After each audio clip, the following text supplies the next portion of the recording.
Before we begin, I'd like to invite Deanna Marchuk to lead us in the Pledge of Allegiance.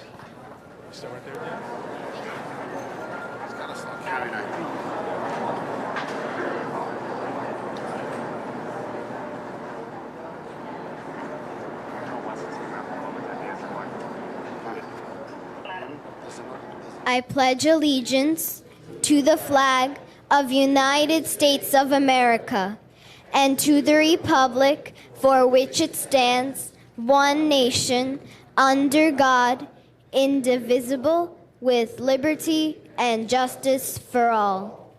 Excellent. Well done. Nice. Thank you, Deanna. So before we hear from some of our guests, I'd like to thank some of the organizations which are in the room this evening. Community Board 15, Community Board 14, Community Board 13. All right.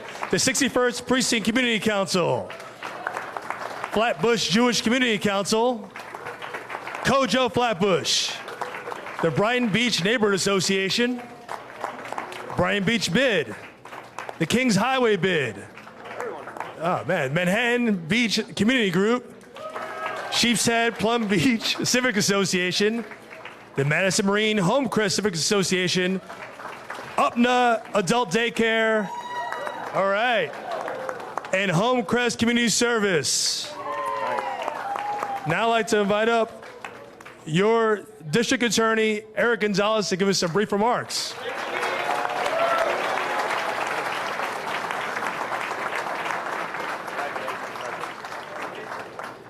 Good evening, everyone. I just want to say thank you for coming today. It's important. I'm here today to be here to listen to the concerns in the community, especially the concerns that relate to law enforcement and issues of safety and obviously issues of justice. I want to thank the mayor and our councilman for organizing this event here. I also want to say thank you to our elected officials and all the dignitaries that are here, and especially our police department, who does a great job in keeping us safe. And I'm looking for...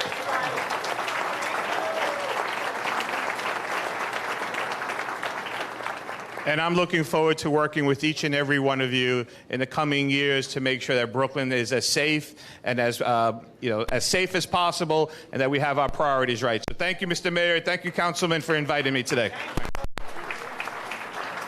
Thank you, District Attorney Gonzalez. Next up, your Assembly Member, Steve Simrowitz. Good evening, everyone. Mr. Mayor, thank you very much. Councilman, thank you. This is terrific. You're aware, I know you know Brooklyn. You've been here before. But welcome to Sheepshead Bay. And I have personally worked with you and your agencies, and I thank you for bringing them to this part of Brooklyn. And this is a great opportunity for everyone here to talk to you and to talk to your commissioners. And I thank you for this, and come back more often. Okay, thank you. Thank you so much, Assembly Member. Next up, Assembly Member Helene Weinstein. So, welcome to my district, Nimes District. There are a lot of familiar faces here, and I hope that everybody takes the opportunity to be able to raise their concerns, raise the issues, some of the issues facing us in our community here in Southern Brooklyn and the other areas that people are here. And I'm here to listen, so I'm not taking up any more time. Thank you, Mr. Mayor. Thank you, Chaim, for being here. Thank you, Assemblymember Weinstein. And now your State Senator, Roxanne Prasad. Good evening, everyone. Mr. Mayor, it's great to see you. Council member, it's great to see you. Thanks for coming out. All of you, thanks for coming out. This is my third forum here with the mayor, so I can tell you that you're here, and it's important that you're here, and the discussions that you will be having tonight were really important. The questions that you're going to be asking, you have many people here who are here to answer them. They're here to listen. They're here to respond. It's not just lip service they're playing. They are here for a real reason. So I ask you to indulge them. And again, thank you for coming, Councilmember. And by the way, you are in my district. Thank you for being in my district. And to all the NYPD guys and all the commissioners, thank you all very much for all that you do. Thank you. Thank you, Senator Prasad. Now, your council member, Haring Deutsch. Thank you all so much. It's really an honor and pleasure to have you all here tonight. Such a diverse group. This is the make of the 48th Council District, and this is what New York City is all about. So once again, my name is Councilman Haring Deutsch. I represent parts of Midwood, Sheepshead Bay, Manhattan Beach, Brighton Beach, Luna Park, Trump Village, and Brightwater Towers. Yes, it's one of the largest districts. It's one of the largest districts in the city of New York, and one of the greatest, if not the greatest. Yes. So first, over the last 3 years, we accomplished so much. When it comes to public safety, and I keep on reiterating this, we have 77 police precincts throughout our city. In all 77, I represent 3, 60, 61, and 70, and I'm proud to say that we have the highest reduction in crime in the city of New York. So it's nice to have a low crime rate, but there's a lot more work that needs to be done when it comes to quality of life issues. And that's why the NCO programs, the neighborhood coordination offices that patrol our streets, it's a model of what the CPU used to be back in the late 80s and early 90s when you have cops out in the beat. And the NCO program, which I have in 2 of my 3 precincts, which is the 70th precinct on 154 Lawrence Avenue and the 60 at West 8th Street off of Neptune Avenue. And it's really important that although crime is down, that we tackle the nitty-gritty issues that we have, which is so important, whether it's a blocked driveway, your neighbor smoking marijuana, or anything else. We need to tackle these quality of life issues. It's so important. And over the next 4 years, that's what we're going to do. We're going to continue focusing and meeting with residents and making sure that we continue to improve the quality of lives of all when it comes to quality of life issues. And then we talk about, sanitation. I have put in more resources in our sanitation department to keep our streets clean than anyone else in the city of New York. We have a $200,000 cleanup initiative in the city council that each district receives. And this is to give extra pickups to our corner catch basins, waste baskets, at our all our commercial corridors. And we also have additional manual labor where sanitation workers go out and clean up our streets. I'm also proud that we have funded sanitation department with 2 new salt spreaders and 2 new street sweepers. So it's great to have an organization that does great work, but without the tools, you cannot be as effective. So thanks to us all in partnership with sanitation, New York's strongest, that we will continue to do what we can to keep our streets clean. So give yourselves a round of applause on that. In addition to that, let's talk about our parks, our local parks and playgrounds. So far, we have allocated more than $15 million to improve our parks and playground. In Astor Levy Park, at Seabreeze Avenue and Ocean Parkway, there is over $5.5 million that will begin, construction will begin this fall. This is to enlarge the playground, improve the infrastructure, new tables, new benches, new sprinkler system. We currently don't have a sprinkler system for our young adults. And guess what? A exercise equipment for seniors and people with disabilities. Mellot Playground, Avenue V and East 14th Street, $2 million. Barbie Yard on Corbin Place, $1.2 million. Homecrest Playground, in partnership with Assembly Member Steve Simberwitz and Senator Deanne Savino, over $2 million. And there's so many other parks, a few other parks we have major renovation. Manhattan Beach Ballpark, which is currently under renovation. Manhattan Beach Dog Run, brand new upgraded dog run for our pets. Give yourself a nice round of applause for that.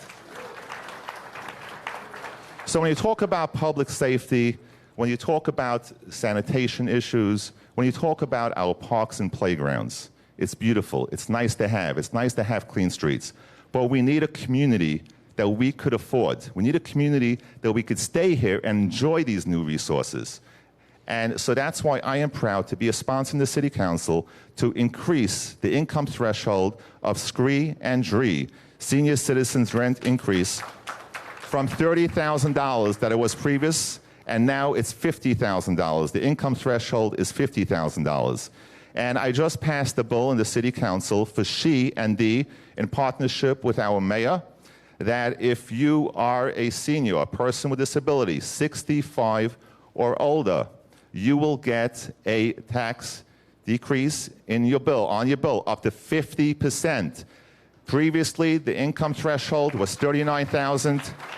Now the income threshold is almost $59,000, which will help tens of thousands of more seniors and people with disabilities in our great city. So finally, I just want to say that I want to thank you all for your partnership, because without you, we are nothing. Our elected officials, our communities, and government working together, bringing up ideas, this is how we succeed and get things done.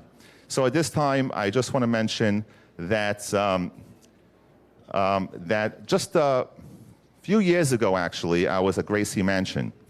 And I was up in the podium at an event, and the mayor came over to me, and he said, "I'd like to see your phone." I had my phone in my hand. So I said, "Mr. Mayor," I said, "what do you want my phone for?" He said, "I want to make sure you have every single contact number to reach me, because if there's anything that you need, I want you to call me." So this is our mayor. Gets very personally involved. On other occasions that I meet the mayor out in City Hall in the parking lot, and we could sit outside discussing issues pertaining our district. And just a few months ago, I was outside in the parking lot with the mayor, speaking for an hour and a half. And I could say, working for my predecessor, who's here, Councilmember Mike Nelson, and the previous administrations, and working with Mike for 14 years, we have gone through, I believe, a few mayors. And when you need to get an appointment or speak to a mayor in the previous administrations, you had to make 100 phone calls. And with this mayor, you leave him a message, and I could attest to it, you receive a call back. So without further ado, the mayor of the city of New York, Mayor de Blasio.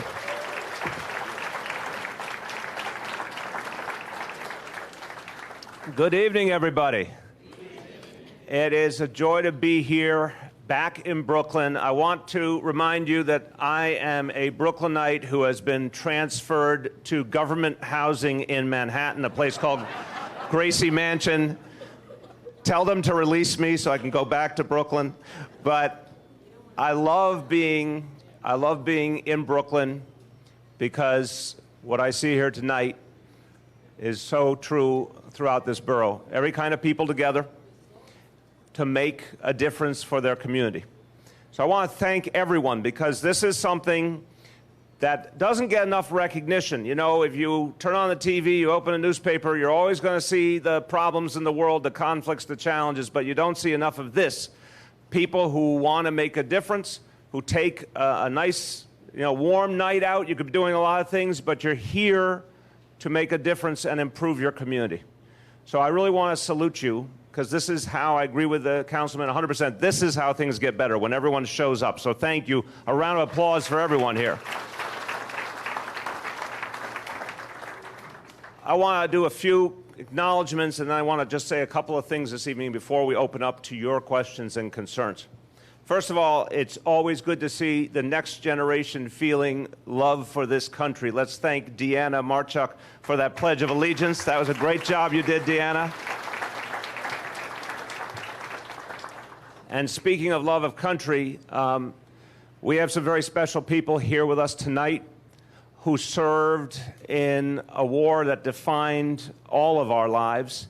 That was true for my family, too. My dad served in World War II in the Pacific in the United States Army and came back, unfortunately, having lost half his leg and for the rest of his life had to deal with the challenges and the scars from that war. But he knew he had fought for something so important. And he knew there were others fighting for the same cause, far away then as members of the Soviet Army, today obviously Russia.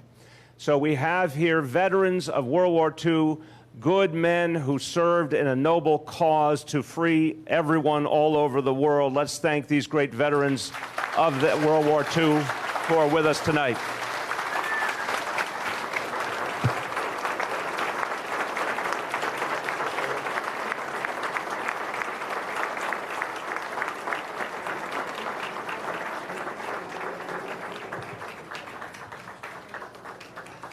I want to thank as well the elected officials who serve the community that you heard from earlier. I want to thank our district attorney, congratulate him on his victory on Tuesday. There's a lot of people who have participated in reducing crime in this borough and in this city. And I always say what the men and women of the NYPD are doing is absolutely remarkable, and we should thank them again for everything they do. But our DAs play a crucial role, and I want to thank the district attorney. He's been a great partner, particularly in reducing gun violence. Let's thank him for all the great work he does. Representing us in Albany, and I say everywhere I go, it is not easy to go to Albany and defend the interests of the neighborhoods of New York City. There's too many people in Albany who do not appreciate all that New York City does for this state. So it takes tough, dedicated people to go up there and fight for us. I've turned to each of them on many occasions to make sure that we got the resources we needed for our communities, make sure we had particularly resources for our schools and our children. They've done an outstanding job. Let's thank Senator Prasad, Assemblymember Weinstein, and Assemblymember Simbrowitz.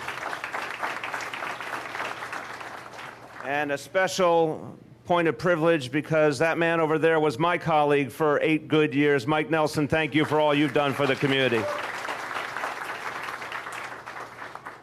Finally, a very special thank you to everyone over here. Now, we have the town hall meetings, and you heard it referred to earlier. You get a package deal here. You not only get your mayor, you get the heads of a lot of the most important agencies in New York City that have a huge impact on your lives.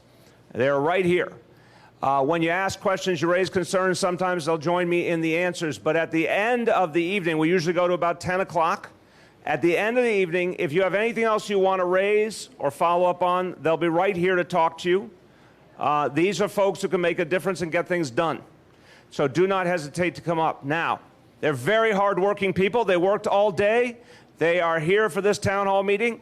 And if you need them to stay after the meeting, it doesn't matter how long, they'll stay all night if you need them to. That's how dedicated they are. So I want to now say something about your council member. I really appreciated the stories he told. They're true about the times we've talked. And I'll tell you, part of why I wanted to make sure he could reach me, because I think he's the real thing. I've seen how hard he works. I saw it when he used to work for Mike. He's such a hard-working guy. I've seen how dedicated he is to the community. I've seen how he's on top of every detail. By the way, everything he just told you about all the parks and everything else he's been working on, he didn't have a single note. I needed notes. He doesn't need notes.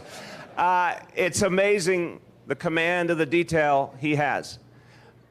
So you are blessed to have a public servant who really drills down and does the work, and it makes all of us want to get things done with him because he knows what he's talking about. Let's salute Councilman Chaim Israel.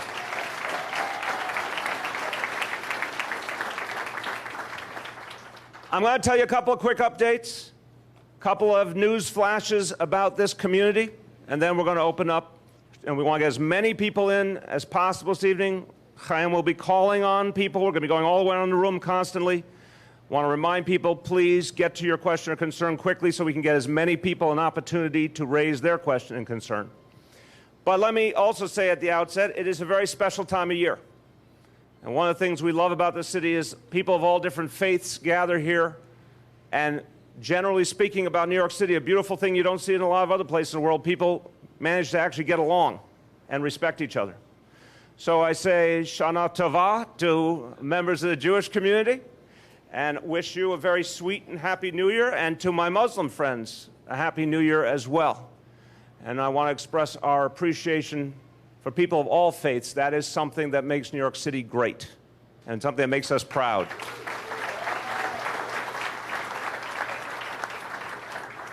And there's a lot of reasons to be proud. There's always problems in this city. There's always challenges in the neighborhood. But there's a lot of reasons to be proud. This city today is safer than it has ever been. Literally the safest we have ever been. Crime continues to go down, which is an amazing fact. This city has more jobs than we have ever had in our history. And a lot of people in this room, a lot of small business owners and others helped to create those jobs. More jobs than at any point in the history of New York City. That means opportunity for more and more people. We have the highest school graduation rate we've ever had, the lowest dropout rate we've ever had in our history. All of these changes and improvements are happening everywhere, but as Chaim said, what's happening in this community is amazing. These precincts are leading the way in reducing crime in New York City. They are amongst the best precincts in the whole city for crime reduction. Your councilman mentioned the NCO program, the Neighborhood Policing Initiative, the officers who really spend time getting to know personally community residents and community leaders and building those personal relationships. It's had a huge impact, positive impact, in improving the response to quality of life issues in particular. So that has been something that's made a big difference. The 6-1 precinct did not have the NCO program until tonight. I'm announcing that this January, the NCO initiative will be started in the 6-1 precinct, and you're going to feel the impact of it. Another issue so important to people all over the city is how you get around. There's so much that's good about the city, but it's tough to get around. We need more options. We need better options. One of the things that's helping the most is select bus service. It is really proving to be a game changer. It works really well. It's fast. It's getting a lot of people around in a way they hadn't gotten around before. So I want to announce, as I think a lot of you know, first that we will have select bus service on Kings Highway starting this summer, coming summer of 2018. But on top of that, there's been a concern about making some important upgrades along that route. And your councilman has been very adamant about this point, as he was. I mentioned the NCO a moment ago. He was pushing me hard on that. He's been pushing me hard as well to make some improvements on Kings Highway. So I'm announcing to you that the City of New York will spend $20 million to make improvements to the medians on Kings Highway from 23rd Street to 27th Street. And we will be starting that work shortly. The work along 27th Street in particular will be done by the end of November. The other work will continue. But a $20 million investment for people who depend on that corridor, and I want to thank and commend your councilman for fighting for that money for the community. Chaim has also raised to me some real concerns about quality of life, and one of them that he talked to me a lot about is about Sheepshead Bay Inlet and the fact that there has been trash that's built up on the water, and it's not been a positive thing for the community. It's been very unpleasant, very unsightly. I'm announcing today Department of Environmental Protection will be deploying skimmer vessels to clean the inlet twice a year to make sure that we address that condition. Continuing on the theme of quality of life, I know there's been some real concern about late night activity that's very disruptive and does not belong in a residential neighborhood. I understand that people like party boats, and everyone has a right to enjoy party boats, just not in the middle of a residential neighborhood in the middle of the night. So we are going to make a change. This current party boat season is about to end. We will, over the winter, find a new location for the late night party boats away from residential areas. And I want to thank your councilman, and also Assemblymember Simberwitz has been very, very adamant on this point. I want to thank him for his advocacy as well. There's always concern in this city about graffiti. A lot of us go back long enough to remember when there was graffiti everywhere, including the subways and all. We've come a long way, but it's something we got to keep fighting. NYPD plays a very strong role in addressing graffiti, but we've also greatly increased the investment in the graffiti-free NYC initiative. You see those white vans that go around and they spray off the graffiti? We've doubled the amount of resources for that. And I'm going to announce to you, we're going to be doing a graffiti-free blitz along Sheepshead Bay Road, along Coney Island Avenue, and along Avenue Z to clean up those streets. Another concern, and it's a very real one, I'm a homeowner in my neighborhood in Brooklyn. I have a tree in front of my house. I understand that trees in front of the house in some cases have caused real damage and left homeowners in a tough situation. So we have committed funds working with the City Council to fix more and more of the sidewalks. The ones that are really severely damaged by the tree, the city needs to step up and do more.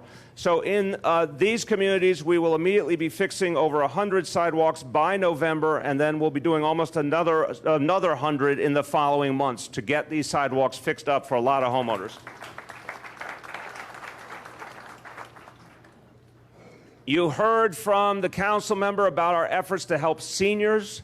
I commend him. I commend the delegation in Albany. They have really focused on increasing that threshold so more and more seniors could get the rent freeze, the rent increase exemption, the screen and the DRE, but also this property tax break is a very big deal. This new standard means that all over the city, thousands and thousands more seniors are going to qualify. It means people could save up to $1,500 per year on their property tax. That is real money, my friends. $1,500 per household, up to that kind of savings. There are hundreds and hundreds of people in this district who deserve that opportunity. We are going to work with the council member to do an enrollment blitz to make sure anyone who deserves that tax break gets it. So that's going to reach hundreds of people right here in this community. We also want to make sure that we support people in the community. This is a community, again, that people come from every part of the world and contribute to what makes this neighborhood great and this city great. But some people obviously still need support in terms of help learning the English language so they can be as productive in this economy as possible. There is a wonderful, wonderful initiative called We Are New York, and it provides English language lessons for adults who need them. This initiative has been a real success all over the city, but it has not been available in this district. We're now bringing it to the district. So those lessons will be available for free for people who need to learn English so they can thrive here in this city. And then finally, on the topic of resiliency, everything that we experienced, and I know this community was very hard hit by Sandy. We're all looking at what happened in Texas, what happened in Florida. It's bringing back some memories, and our hearts go out to those people, but it also makes us naturally worried about the future. Well, we took an important step today as a city. We announced a new initiative that will cut the emissions, the greenhouse gases from this city intensely. This is something that's going to, look, every city, every state, every part of the world has to reduce the pollution levels to stop global warming so we won't have another Sandy. That's the way we have to act about it. We're going to have the toughest standards in the country, but we know we still have a lot of work to do to keep making ourselves resilient and to finish the work of getting people's lives whole again after Sandy. Folks at the Stanton courts have been waiting for the final word on the investments that will be made. I know they have been expecting things to move forward, and I want to confirm this evening, working with the federal government, there will be an investment of $20 million to rebuild the water and sewer infrastructure at Stanton courts, part of Sheepshead Bay courts. And that's something that is moving ahead right away and is going to make a difference. Also, Homeowners will not have to pay for any of those upgrades, and there's a series of other things that are being done, home repairs, elevations that are still being completed. All of them will be completed by this coming spring. And once and for all, things will be back in the way they should be. And to make sure that we address not just the superstorms, but everyday life and everyday issues like flooding, we're going to be doing a $10 million initiative to provide homeowners in southern Brooklyn who need them with check valves. And this is a simple technology. It will be provided for free that can stop sewers from backing up and flooding your home. So these check valves will be given out in the community working with the council member. These are examples of the kinds of things that we need to do to improve life in the community. And I'll conclude with this. One of the things that I learned as your mayor over the last 4 years, there's every kind of issue that has to be addressed. Big things like bringing down crime and addressing global warming, and then everyday quality of life issues that affect all of us and that really, really matter. And again, your council member has done so much to address. The important thing is that we are trying every day to improve the quality of life in the community. We never, for a moment, sit still. We know there's real things to be worked on.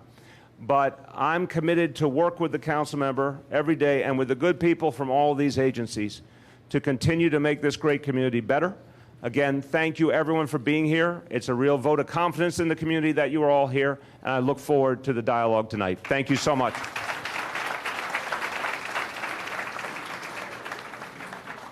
Let me take my notes now. You got me all nervous. But anyway, I just want to say that we should all be proud because the 48th Council District, my office, our office, has one of the highest constituent caseloads in the city of New York, #2 in the city. And #1 is actually my Republican colleague in Staten Island, Steve Matteo, and I'm #2. People feel very comfortable to reach out to my office, and that is for a few reasons. #1 is that anytime you call my office between 9 and 5, that phone will be picked up before the second ring ends. Amen. I will challenge anyone here, but I'm just asking you not to call at the same time. Thank you. And the second reason is because of my dedicated staff. And people, I have a lot of walk-ins into my office, but I have a lot of emails and phone calls, and people need to know who they're talking to. So you need to put sometimes the voice to the face. So that's why when I go to different civic meetings in my district, I bring my entire staff and they introduce themselves. So this way everyone knows who exactly they are talking to in my office. So tonight I would just like to quickly introduce my dedicated staff. And I'm sorry that you all work for me. Yeah. Well, first I'd like to introduce my chief of staff. I'm just going to say first names. It's more friendly. Mary. My Deputy Chief of Staff, Tova. Nathan. Tiffany. Irina. Rafi. Alex. And Jack. Thank you. So thank you for everything you do, and thank you for working with me and putting up everything. And I just want to mention that throughout the summers, I usually have over 24 summer youth employment, young adults who work in my office. And this is every single year. And once they come into my office, they don't want to leave. They do their homework during the school year in my office. So we have one of my SYEP young adults. I'd like to introduce James. Okay, we're going to start to get questions. So first we'll go around the room. I'll try to get questions from different areas. So first we'll start over here. We'll start with you.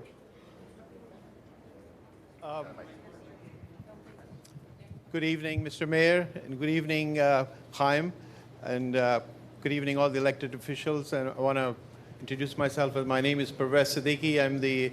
I represent Upna Brooklyn Adult Daycare Center and the Community Center. And I have a big gathering over here. I wanted to come and ask you a lot of questions. So thank you for coming and giving us the opportunity for being here. One of my major concerns, actually, if I may, there are two of them. One of them. One each, One. everybody. Okay. All right. One each. Well, nice, simple standard for everyone. Everyone gets one. Fine. I'll try to put them all together. We can see through that. Try one. Try one. Okay. One of the important things that is dear to me is that in our district over here, there's a lot of, with the kids, the drug usage, the opiate, and also the inability of the kids to finish the school properly. They don't drop out, and they end up getting into activities which really obviously do not help them. So I want to be able to see if the city can help us in the program where we can provide those kids the technical support in terms of, the carpentry, electrical, or plumbing or anything, so that they can be meaningfully employed. Okay. And also for certain kids, we have the issue of a language problem between the mothers. So if we have a program of the ESL with the family and the kids learning together, we have seen that it could be very helpful and instrumental in increasing. Thank you very, very much.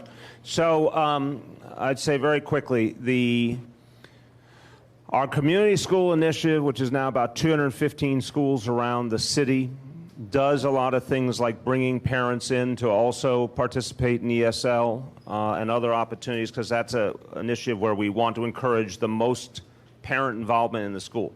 We don't have that everywhere. Something we're building out over time. We don't have that everywhere.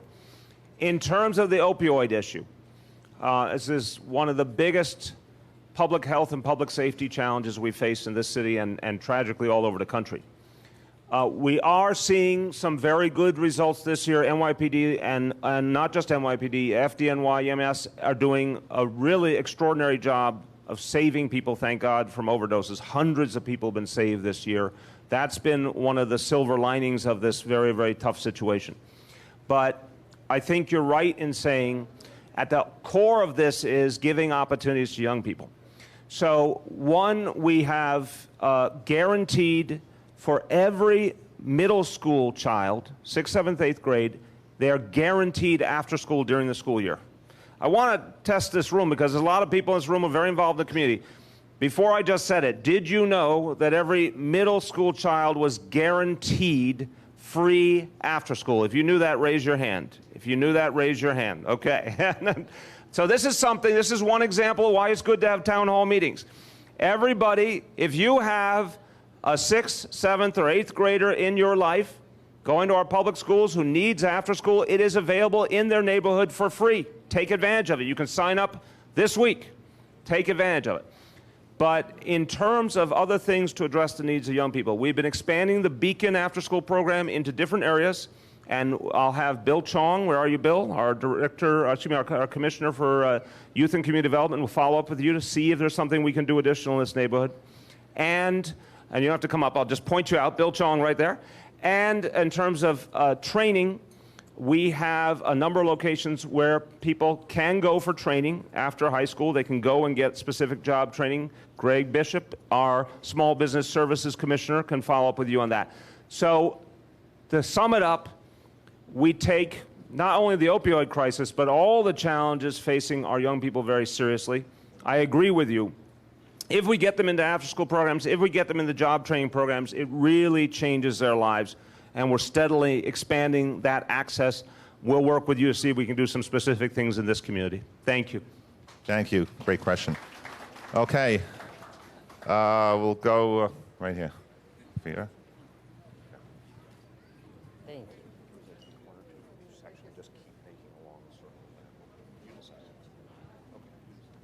Yes. My name is Fira Stukelman. I represent the Russian-speaking community. You know, Mayor, it's my honor to graduate you and my dear councilman. And I have only one question. Yes. I live in America 28 years, and I have a pain, and my heart is pain. Why? You know why? No Russian translator. It was election. People coming. Who can help the Russian older people? I didn't say I am young. No, I am not young. People like me, They don't know. Look at this guide. Everybody received this guide. Who can read them? Right. Nobody. Nobody. This guide go to garbage. Full lobby with guide.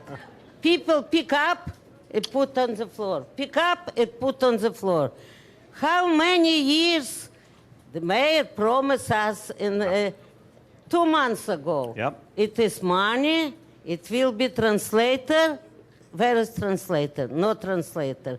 This is a big pain to our community. I cannot understand why we are punishment. Okay. What's happened Thank to you us? for an excellent, So excellent, it is an excellent excellent question. Dear Mayor, Excellent.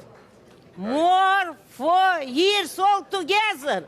More 4 years. Thank you. More 4 years. You know how I respect you, how I help you, and Thank I you. like you for a mayor. Thank you, my dear.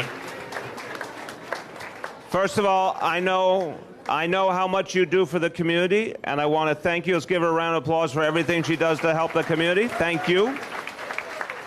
Yes, the information will be translated. We've been very clear this has to happen. It will happen soon. But second, you're right. We need to have people in the poll sites who speak the language. Now, I am having a problem with the Board of Elections like we all are having. I'm very disappointed in what happened Tuesday with all the poll sites being changed and people were not properly informed. I have offered the Board of Elections $20 million to fix these problems. They refused to take the money because they would have to make changes. I'm going to go to Albany and ask my colleagues to help me. We have to change the board. It has to be professionalized. But one way or another, we will get Russian-speaking translators into the poll sites. That is something I will make sure happens. Thank you. Okay, thank you. Elena. Look at the back.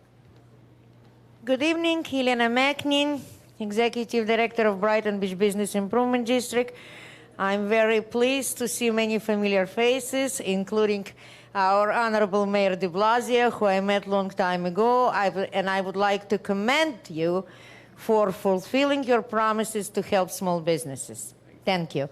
I also happy to see many commissioners who are who was part of first ever biggest education initiative for small businesses organized by Councilman Deutsch, NYPD, Department of Sanitation, Department of Consumer Affairs, and of course my own and my dearest Department of Small Business Services.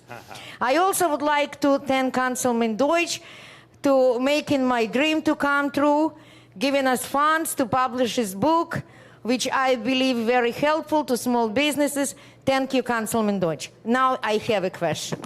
Okay.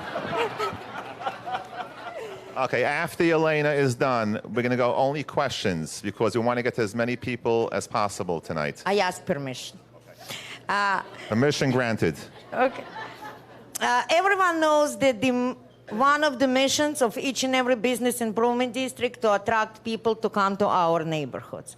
And talking about people coming to our neighborhoods and talking about our own residents, our district is one of the districts with the biggest senior population. Safety is important. We have one intersection. We are trying to have something done for 2 years. It's Connie Island Avenue in Brighton Beach. It's very busy intersection. And I'm trying very, very hard, as well as Councilman Deutsch and Community Board 13, to get left turn arrow. Because I have numbers, it's for 2 years, 68 collisions, injuries, and none. And I would greatly appreciate you look into it. First of all, thank you for all you do for the community, which is very, very much appreciated. Second of all, to the point about small business, thank you for what you said. I want everyone to know we have reduced, the previous administration liked fining small business too much. Small business did not deserve that. We have decreased the fines against small business by 40%, and we are going to decrease them even more. Small business deserves a break. Now I want our Transportation Commissioner, Polly Trottenberg, to speak to you about that particular intersection. I do know about that intersection, and what I'm going to do is we want to come bring our team and walk it with you all. Obviously, we want to hear what the bid has to say and people in the neighborhood, and we'll talk together about what would be potential solutions, either the left turn arrow or what else we can do to calm traffic there. So we'll come see you. Thank you, Commissioner. And there's another location, West 5th and Neptune Avenue. We're just asking you to come over there, too, as well. West 5th. Okay, it's this young lady over here. I'll be fast. My name is Anne-Marie Johnson, and I am a board member of the National MS Society African American Advisory Council, and I'm also a New Yorker living with a disability. The Center for Independence of the Disabled cites that there are over 889,000 individuals with disabilities within Brooklyn and Queens, having the highest number of people with disabilities. 41% are employed and utilize some form of transportation, i.e. accessoride, also known as stressor-ride, subway, bus, and now Uber. Many of us can't ride bikes, thus participate in the City Bike program. As a result, what are your plans, our plans, to improve transportation needs for New Yorkers like me with disabilities? I mean, there's a national push to get more people with disabilities in the workforce, but we got to get there. Thank you. Very well said. Thank you. I've gone to, this is my 33rd town hall meeting. No one ever has come up with the phrase stress-a-ride before. I like that. Accessoride, I want to emphasize to everyone, I'm very frustrated with it. Commissioner's very frustrated with it. We don't run it. State of New York runs Accessoride, the State of New York runs the MTA, and we are trying to get them to change their ways. There is a very substantial effort underway, which the Commissioner will describe, to convert some of the work of Accessoride to the for-hire vehicles that we think would be more responsive and more effective. We also have, and I've strongly supported, the laws to ensure that our yellow cabs have more and more disability accessibility, which New York City, I'm proud to say, is way ahead of the rest of much of the country on. So I think those are a couple of examples of the things we have to do. This, as you know, will be long time of work to for example, for the MTA to do more and more elevators to the subways. There's lots of different things we have to do. But I think we have a good start in terms of making sure that for-hire vehicles, cabs, et cetera, are more accessible. And I'll have the Commissioner talk to you about the changes we hope to make with the state on Accessoride. I'll just add to what the mayor said, and we've been working with a coalition of disability groups, including here in Brooklyn, the Brooklyn Center for Independent Living, which is a terrific group. And I'm happy to say at least the city, DOT, and the Taxi and Limousine Commission and MTA are now doing a pilot project to see if we can both improve the responsiveness of Accessoride and shift those folks that don't necessarily need that kind of a vehicle into a for-hire vehicle that will come, in 5-10 minutes like the rest of New Yorkers can access. And I think the results there have been promising. We have also, the mayor didn't mention, the city has invested some capital dollars with the MTA, particularly to do station upgrades, so we can get more elevators in vitally needed train stations. I think the process is slow and something we're pushing the MTA board on, but we recognize that's going to be absolutely fundamental for people's mobility. Okay, thank you. Let's get to Lena right here. Good evening. I want to say thank you. But I have one thing to say sorry to Pub Department Commissioner. I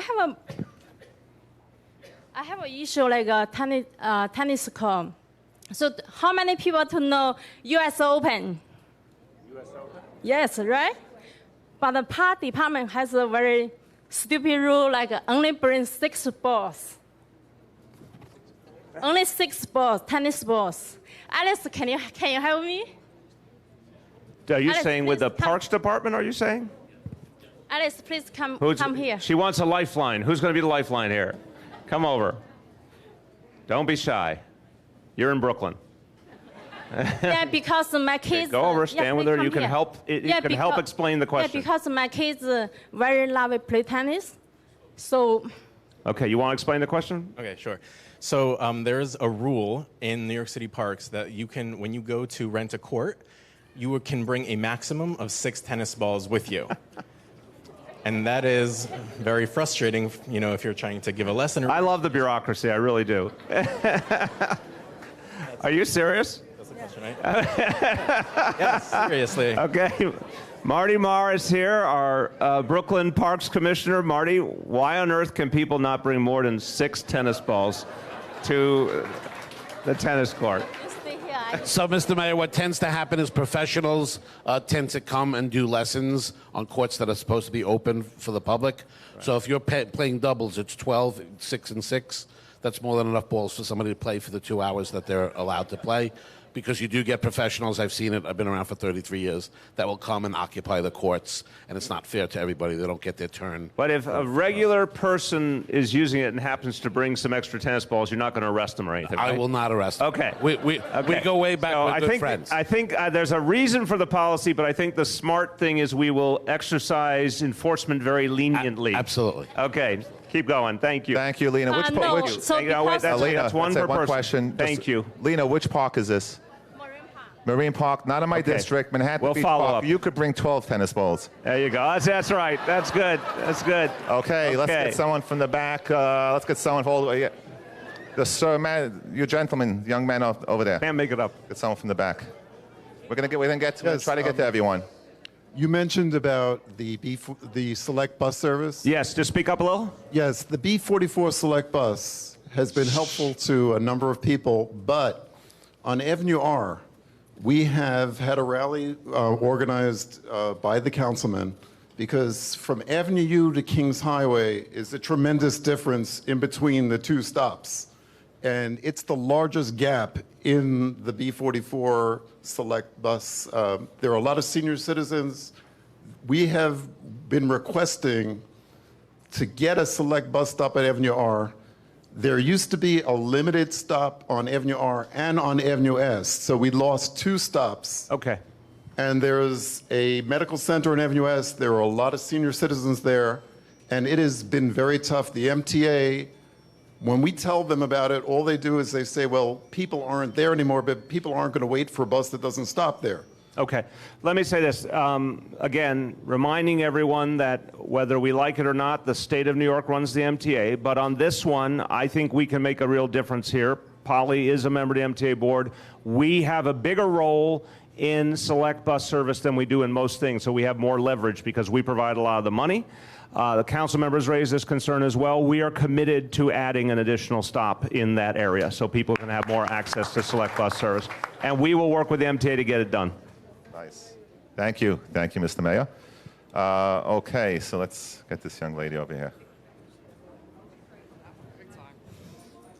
Yes, my name is Renee Kirsch. About 6 years ago, A little bit closer. I got hit by a car on Nostrand and Avenue Z by illegal U-turns. I'm seeing people get killed there as well. They keep doing the illegal U-turns. No one stops them. I've been dealing with pains that will never go away. We need something there too. And to take you back on his, we also need a select bus stop there as well, because it goes from Avenue X all the way to Shore Parkway. And in between, there's nothing. But like I said, I got hit 6 years ago. Tell me exact intersection again. Nostrand and Avenue Z. Nostrand and Z. So first of all, I'm very sorry for what you went through, and I can only imagine what that's like to still be dealing with it. Nostrand and Z, who has it? Okay, talk to us about if there's a U-turn problem. Now, I think this fits very squarely in the Vision Zero idea, that we believe more enforcement in locations like this can save a lot of lives. Vision Zero has involved a lot more police presence, and we've saved a huge number of lives already. That intersection, what are you doing? What can you do going forward? All right. It's also on, also on White. It's on both corners. It's a major problem. Thank you. Nostrand and Z, when looking at the analysis of where our collisions are, where our injury collisions are, where our pedestrian injuries are, that isn't one of our problematic locations, but today it is. So I assure you, more enforcement over there starting tomorrow. Thank you very, very much. That goes over there. But good. Thank you, thank you. And I just want to mention one word about the captain here, Captain King. We know that parking is always an issue. And people that sell cars or people just park their cars and leave them for weeks and months at a time just take up hundreds of parking spots. And just this week alone, there were 29 vehicles, including trailers, towed from the 48th Council District. And that's thanks to our CEO of the 61st Precinct. So thank you very much. And he is actually the king of towing. So 21 just last week, and this whole month, I think it was over 50 vehicles. So thank you very much. Okay, so we'll go around the room a little bit. Let's get guy in the back. Yeah. Mayor, my name is Hiran. I represent the Muslim community. I'm a clergy liaison in the 61st Precinct under the great leadership of Captain King. He does a fantastic job. I'm happy and honored to say Haim Deutsch is our councilman. He does a fantastic job, and I tell him all the time what a fantastic job he does. He does. Yeah, can you call my wife We're now? enjoying all this stuff. Okay. This is no BS. I say it like it is. 2 weeks ago was our Muslim holiday. I want to recognize some of the people that are here. They did a fantastic job, and I reached out to them. No one recognized them. Everyone does a good job here, all our elected officials. But the people, the volunteers that care about our community are the men and women that are standing back here. They don't get paid nothing for what they do. They do a fantastic job. And as I'm talking to them during our holiday, they mentioned to us about their concerns, their uniforms, their outdated equipment, vests, radios.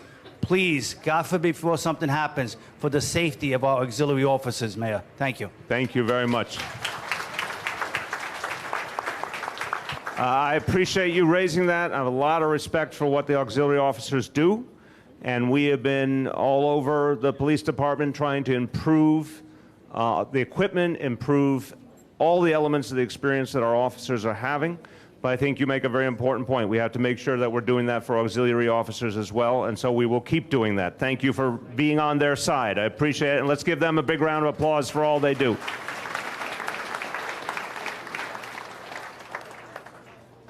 Okay, let's get the young man over here. Go around the room. Ed Jaworski, President, Madison Marine Homecrest Civic Association. Thank you for holding this event. We welcome you, and I encourage you to pay close attention to my statement since there's $1 billion hidden in it. Say $1 billion? $1 billion. We need a discussion about the Board of Standards Appeals, the Department of Buildings, and even city planning and the relationship of those agencies with focus on the special permit of zoning resolution 73-622 in Brooklyn's Community Board 15. It came into being 20 years ago and has been abused and drifted from its original admirable intent. A suggestion, Community Board 15 has a high rate of violations, stop work orders, and millions of dollars in unpaid DOB, ECB fines. A bill was passed recently barring building permits to those owing over $25,000 in such fines. That may be little deterrent since there is nearly $1 billion citywide in outstanding DOB, ECB fines, and they can be taken off the books after 8 years via a city charter clause. It's time to look at collecting these and even taking that write-off clause out of the city charter. Another suggestion, the phrase character of a neighborhood needs defining. Residents of blocks and civic associations should be involved in this bottom-up project steered by council members regarding the definition. Right now, the BSA has subjective discretion, and that's got to be taken away from them. Okay, let's get to the question. Okay. We have to get Okey around doke. the room. Yeah. Thank you very much.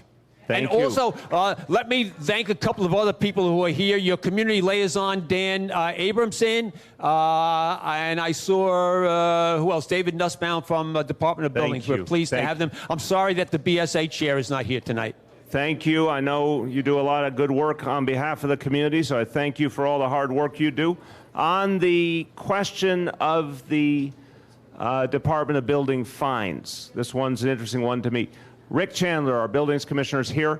Rick, on if someone has a lot of outstanding fines, I think you said level $25,000, I want to hear how we address whether we give permits to someone who applies but has that amount of outstanding fines. What's the standard we use to deal with that? We do not deny permits to people who have outstanding fines for a variety of reasons. It's because oftentimes the violations are issued to a contractor, an owner, a tenant, or many other people, or the building could be owned by many people or many corporations. So it's a very difficult thing for us to pin down the exact person that might be responsible for fines that are owed to the city based on If we do know a specific person or specific company owes that level, then what do we do? We still issue permits, but we're in negotiations with the Department of Finance right now following the recent bill as to how we might be able to either prevent them from getting a permit or put a lien on their property or put something on their credit rating. So we're exploring that right now. So I want to say, because I know you have spent a lot of time on these issues, I am sympathetic to your worldview on this. I think if we are able to identify the offender, that we should have more consequences, and obviously that's what we've been talking to the council about as well. But you're right, we have to be able to identify them. So let's have a further conversation about how we can create sharper consequences for those who have abused the rules and owe that kind of money. No question. Thank you. Thank you very much. Thank you, Chaim. Mr. Mayor, I must say you're looking very well. I like you. You can have all the questions you want. Please. Please, one question and no flirting. You're making it very hard. Is the Department of Transportation here? Yes, right there. Again. Listen, we have a street in Brighton Beach called Beach Walk, which has not been addressed in decades. What addressed how? Is it needing painting or? Because it has holes, dips, cracks, stanchions, concrete.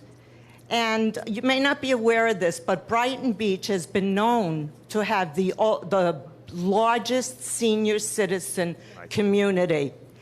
This street, it's 1 block long. Everybody from the train station who wants to go to the boardwalk and the beach goes through Beach Walk.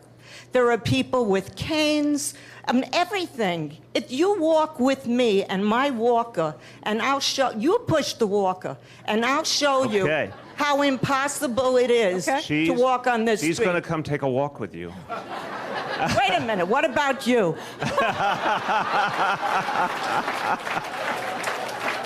I think if you and I took a walk, there might be a scandal. So we can't have that. I can Polly handle will it. come and see it. We will follow up and She'll come and see it, and we'll see what we can do. I left you my card. Okay. Thank you. We will. Keith Bray, our Brooklyn Borough Commissioner, is coming around. He will get your info.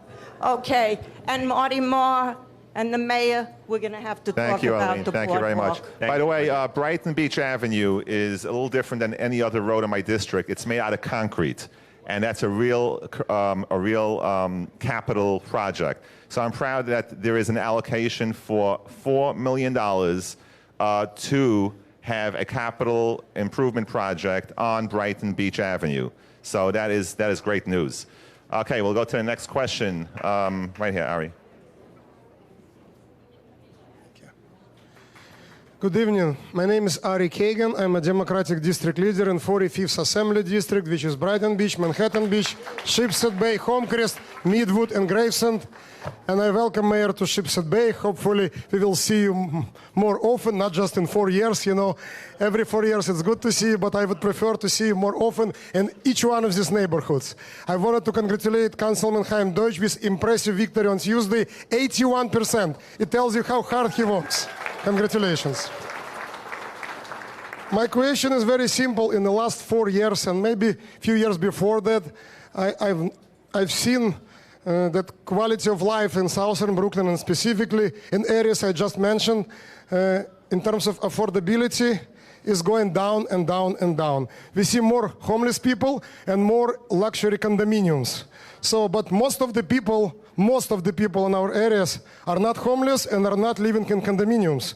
So my question is, what are you going to do to build more senior housing, to improve lives of middle-class people, not just like, I don't know what you think about your homeless policy, but that's a different question. So are you planning to build more senior housing to improve lives of thousands of people in our area? Thank you. Yes. And let me speak to this now. First of all, I want to say I want to express my additional respect for the council member because he got 81% of the vote and I only got 74% of the vote. So once again, you beat me. Look, I know the question is asked with real concern. I want to dispute the assumption of the question to begin with. The quality of life in the community and the value of the community in many ways have gone up. Why? Real estate costs going up says something about the value of a community. I understand people are frustrated when they see luxury condominiums, and I appreciate why.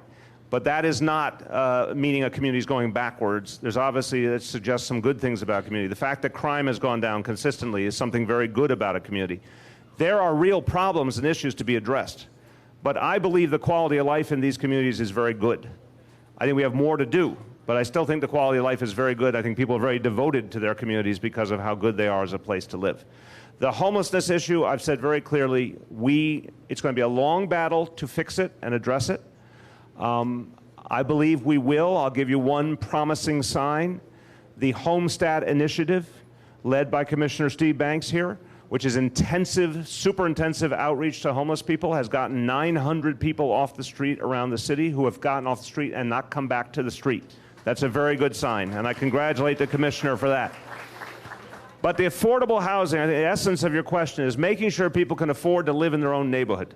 This is the problem all over New York City.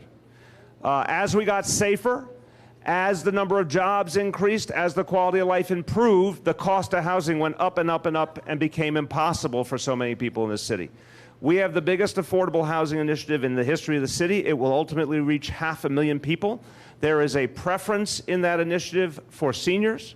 We have continued working with the City Council to add more and more apartments for seniors, including lower income seniors. I have additionally, and I ask the help of my colleagues in Albany, I have proposed action in Albany that would provide affordable housing for 25,000 more senior households by asking those who buy very expensive homes in this city to pay a little bit more on their taxes so senior citizens can have affordable apartments. There are a number of things we're doing. They will take time. But let's be clear, this city will be more and more a senior citizen city going forward. And that's a blessing. People are living longer. They need more and more options for affordable housing. That's why we did the improvements to Scree and Dree. That's why we did the property tax cuts for seniors. Again, that will reach for some people as much as $1,500 a year. That's why we are building more affordable housing than ever.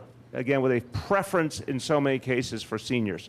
So you will see that in this neighborhood and all over the city. And to give you an example of the magnitude of this initiative on affordable housing, it is a $41 billion program to create affordable housing for 500,000 New Yorkers who don't have it now. And you will feel the effects in this community. Thank you. First, I'm going to ask all the CEOs here. I don't want to be the highest reduction in crime. We need rents to go down. Yeah. I'm also, anyone here from Kings Bay 1, Kings Bay 2? Don't listen to them. So the Mitchell Lama buildings, Kings Bay 1 and Kings Bay 2, I'm proud that we have allocated last year $2.6 million and this year over $2 million to keep those rents down. And these are for capital improvements. So this is a big step forward. Yeah. Okay, let's get the young man in the back. Thank you, Mr. Mayor, for joining us tonight. I appreciate your time. My name is Mark Anise. I'm a middle school dean, so I was well aware of the after-school programs, and I appreciate those as well.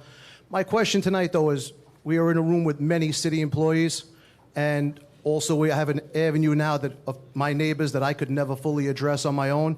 I was wondering if you could speak for a minute as to why it's so important that we vote no on the upcoming Constitutional Convention vote. Yes, thank you. Thank you very much. Thank you for what you do for the city and what you do for our children, first of all. I very much appreciate it. This is a really big issue, which is not getting any attention, but could have a huge impact on everyone's lives. So the Constitutional Convention, it sounds like a nice concept until you look at what really would happen. If there were a Constitutional Convention in New York State, it means that people who want to change the state constitution, which affects all of our lives, including some of the wealthiest people in the country, big corporations, et cetera, could spend all the money they wanted on the campaign. And they could elect to a constitutional convention people who will do their bidding. And that will mean inevitably reductions in the rights of working people, of union members, reduction in a lot of the things that we count on. Our state constitution is a very generous one that believes in helping people It reflects the values of the state historically. And if it is undermined, there's a lot of, I think, people who will suffer, including senior citizens who we were talking about just a moment ago. There have been states that really, once upon a time, honored working men and women and honored people in unions and protected pensions and protected benefits and working conditions for working people. And even some of the most pro-labor states in the country, we saw those rights taken away and diminished. My fear is that if there were a constitutional convention, this would happen also in New York State. So for all the public employees here, anyone who is a public employee or a retiree from the public sector, you should see a constitutional convention as a danger. I wish I didn't have to say that, but ever since the Supreme Court of the United States said that anyone could spend whatever money they have on an election, we can guarantee that this constitutional convention election would be awash in money. So I'm really glad you raised it, and I'm strongly urging everyone in November, vote no on the Constitutional Convention.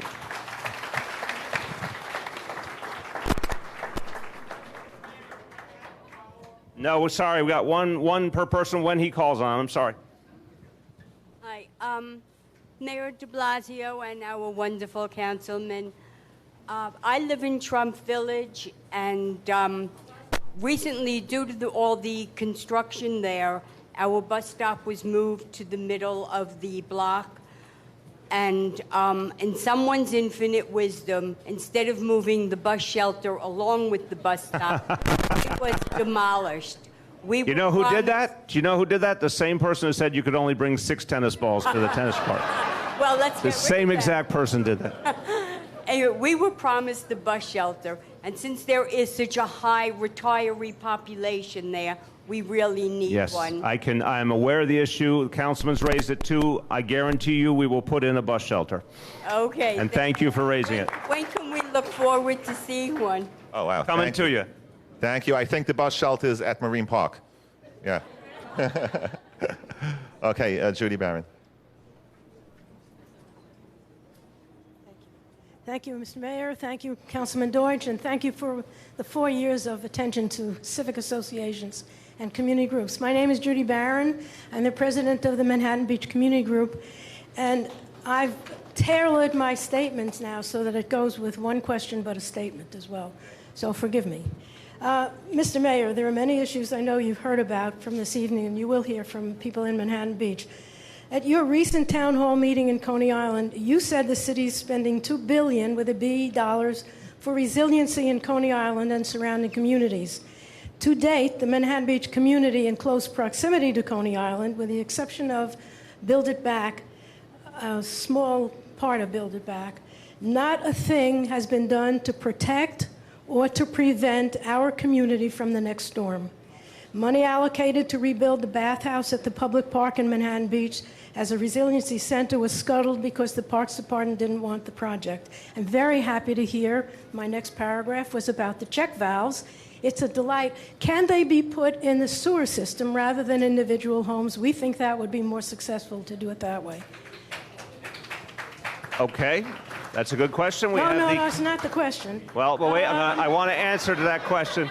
You cheated a little, but it's a good question, so hold on. I suggest... Hold on, let me get that question to our I know you Environmental complimented us, but one Protection question. Commissioner, Vinnie Sapienza. Interesting question. Check valves are for homes. Is there any equivalent for the larger system? There's really not. Not a similar type of device. I mean, the sewer system, the way it was designed and built, has some of those protections in it. Not quite a check valve, but check valves as are in homes wouldn't work in sewers. Okay. Okay. I'll accept that. No, she still has a question coming. It's okay. I still do. As we stand here tonight, though, Mr. Mayor, we don't have an... let me backtrack just slightly because you got me off track. The Office of Emergency Management held a meeting over a year ago for the purpose of meeting with civic leaders was to discuss among the agenda items evacuation plans. So as I stand here tonight, we don't have an evacuation plan. We don't have a resiliency center. We don't have a way to keep water from the ocean and the bay out of our homes. We don't see the Board of Standards and Appeals or the Department of Buildings of City Planning or anybody doing anything to preserve open space for grass and trees or mandating permeable concrete in a flood zone. Okay. We can't find a plan for the Parks Department to replace and remove the stumps from trees or to put more trees in our community. And we ask for solar lighting and street lights. Okay, I got the point. I really Okay, do. so the last thing I was going to do was to ask the question, when, Mr. Mayor, can we see Thank some you. of this? Thank you for the question. Okay, there's a couple of different responses. So I'm going to start, and Janie, if you want to add, feel free. But on the parks question, we do intend to put in more trees. I think it's 600 more trees, if I remember correctly, we're devoted to putting in this council district. We know that is one of the primary locations that needs them. No back and forth. I'm just answering the question. So Parks Department, I will say for you two here, we have more trees coming. Yes, this is a priority to do the Manhattan Beach area. You've got it, right? You're going to do that. Okay, that's one point. The second point, yes, the check valves are coming. The third point, look, on evacuation, you're going to speak to, if you have an answer on that, or I don't know if anyone else does. I don't think OEM is here, but if not, I will have the OEM commissioner meet with you personally and make sure we do have an evacuation plan. So my staff from City Hall is listening to me say this, and Daniel, you're going to make sure that Commissioner Esposito sits with this organization personally and ensures that we create an evacuation plan. So that will get done. Here's where I said to the council member, so this is again my 33rd town hall meeting. I have no problem standing in front of the people I serve and giving you an honest answer. The honest answer is we have a problem that we need to find out a way to address, and we don't have the way yet. That is the honest truth.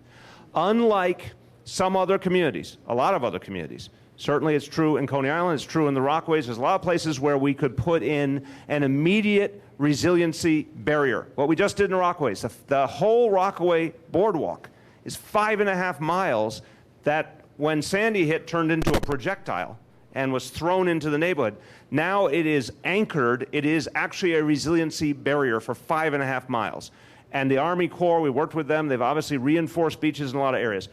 Your community is left in a tough situation because we don't have that immediate obvious thing we can do. What it would take is the Army Corps to decide to do a barrier farther out into the bay. That is a vast undertaking. I'm not saying it shouldn't happen. I'm not saying it's impossible. The current resiliency plan we have is $20 billion. This would take even more to have to come in. That is possible. That will take a substantial amount of time and money, but the technology is, we believe, there, and if we could get the Army Corps to agree to it, that would actually get to the heart of the problem. So, you know, it would be wonderful to say something to you that would sound perfectly reassuring right now, but I never want to lie to you, that we don't have the right now answer. We will fix the things we can fix, like with the trees, like with the evacuation plan, we'll do all those things. We are pushing the Army Corps hard to come up with the bigger solution, but I will tell you that will be years in the making. That is the honest truth. Do you want to add to it? Okay, thank you. And we'll have our folks follow up.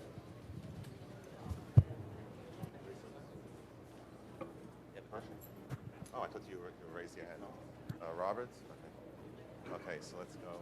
Let's get the lady over here.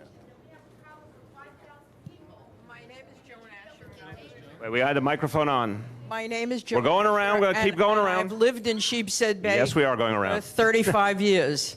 And as I've got older, my knees have gotten older also. What I'd love is an escalator at Sheepshead Bay Station, at least on the side going to Manhattan. Okay. Again, that is, I want to make sure everyone understands the state of New York, the governor run the MTA. We will push for changes. We always do. Commissioner Trottenberg is a member of the MTA board. We do not have a majority on that board, but she will follow up with you and we will push for that escalator. Thank you very much. Thank you. I know what you mean about the knees, too. I feel the same way. Who you got? Oh, there. Hi, Mayor. How are you? How are you? I'd like to know what would be done about the petty rent on every corner of the city of New York. They are cracked up, they are broken, and they have to be fixed. Tell me again, which piece? The petty rent on the corner of every of the city of New York. They're all cracked up. Oh, petty ramps. Pedestrian ramps. Okay. Polly Trottenberg, pedestrian ramps and the condition of them. There are particular locations you want it. We'll come take a look. One challenge that we definitely have in New York City, we have 162,000 corners. And our Americans with Disability Act, we're trying to make them all accessible. But I think in the mayor's vein of being truthful about it, it is a very, very big job. And particularly as there's always new construction and things changing. But where there are problems, we will always come out and we can do that work if people need it right away. So we will follow up with you, sir. Thank you. And I just want to say that we had a number of corner handicap ramps currently done over the summer, and I received phone calls in my office, why is the city wasting money, taxpayer money? But this is a great question and great work by DOT. Yeah, go ahead. Hi, Mr. Mayor. How you doing? And guys, thank you so much for us being here today. My name is Don Lee. I am chair. 21 years ago, I was drafted by Mr. Roland Hill and Mr. Luther Mook, who are longtime members of this neighborhood. They said to me, many of the seniors, Chinese American seniors in particular, were riding up the train out to Chinatown for services. And that was 21 years ago. And with the support of Teresa Scarville and Councilman Mike Nelson and many elected officials, we were able to continue to keep those programs going. You know, friends who raised money, put in the elevators, put in money to expand the bathroom, but it's been 21 years.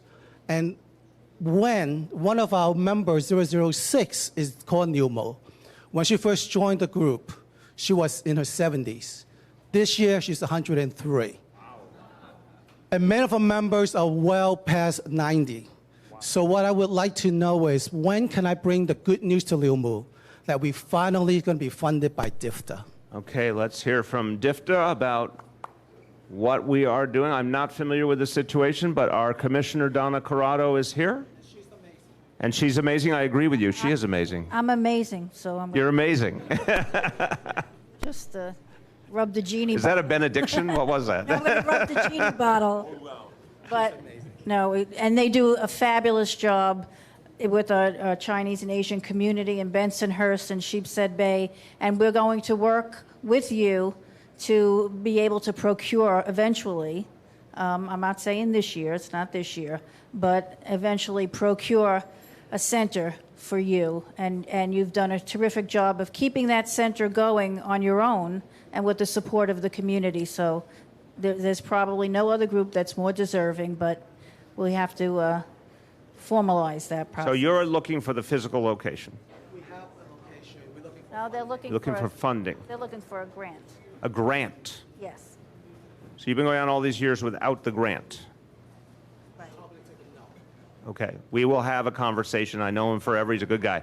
We will have a conversation and see what we can do as we look forward. I can't guarantee it yet, but you got my full attention as we look forward to the budget process. No, you got one. It's our 21st. You got to do an advertisement. Okay. So you are welcome, Mr. Mayor, to come, and everyone in the community, please come. Good evening. Thank you so much to give me a chance to talk. Welcome, everyone.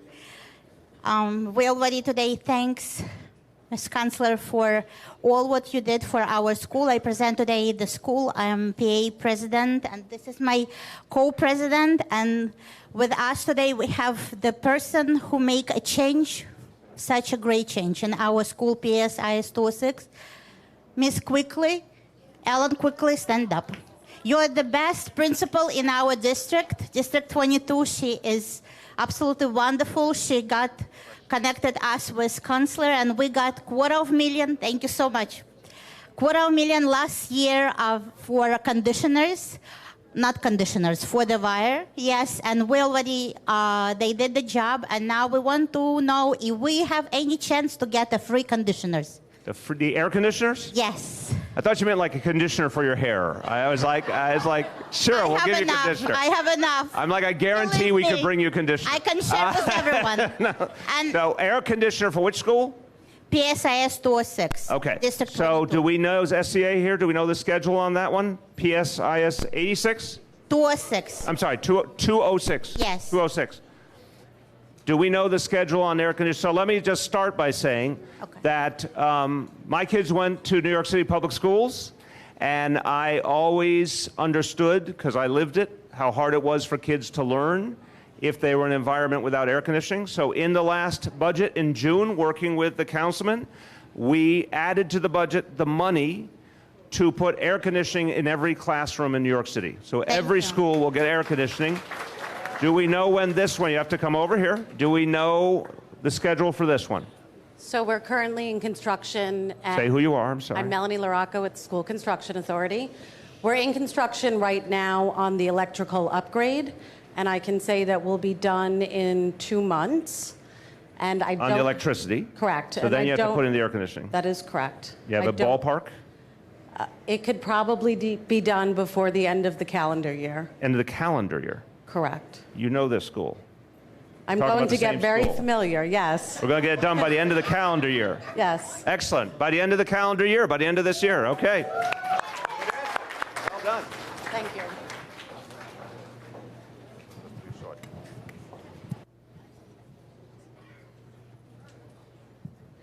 Hello, my name is Sarah Podolsky. I live in Luna Park. That's a Mitchell-Lama co-op that houses approximately 5,000 people who are living in very dangerous conditions because we just went through an $80 million renovation, and HPD refused to come onto the property and inspect it.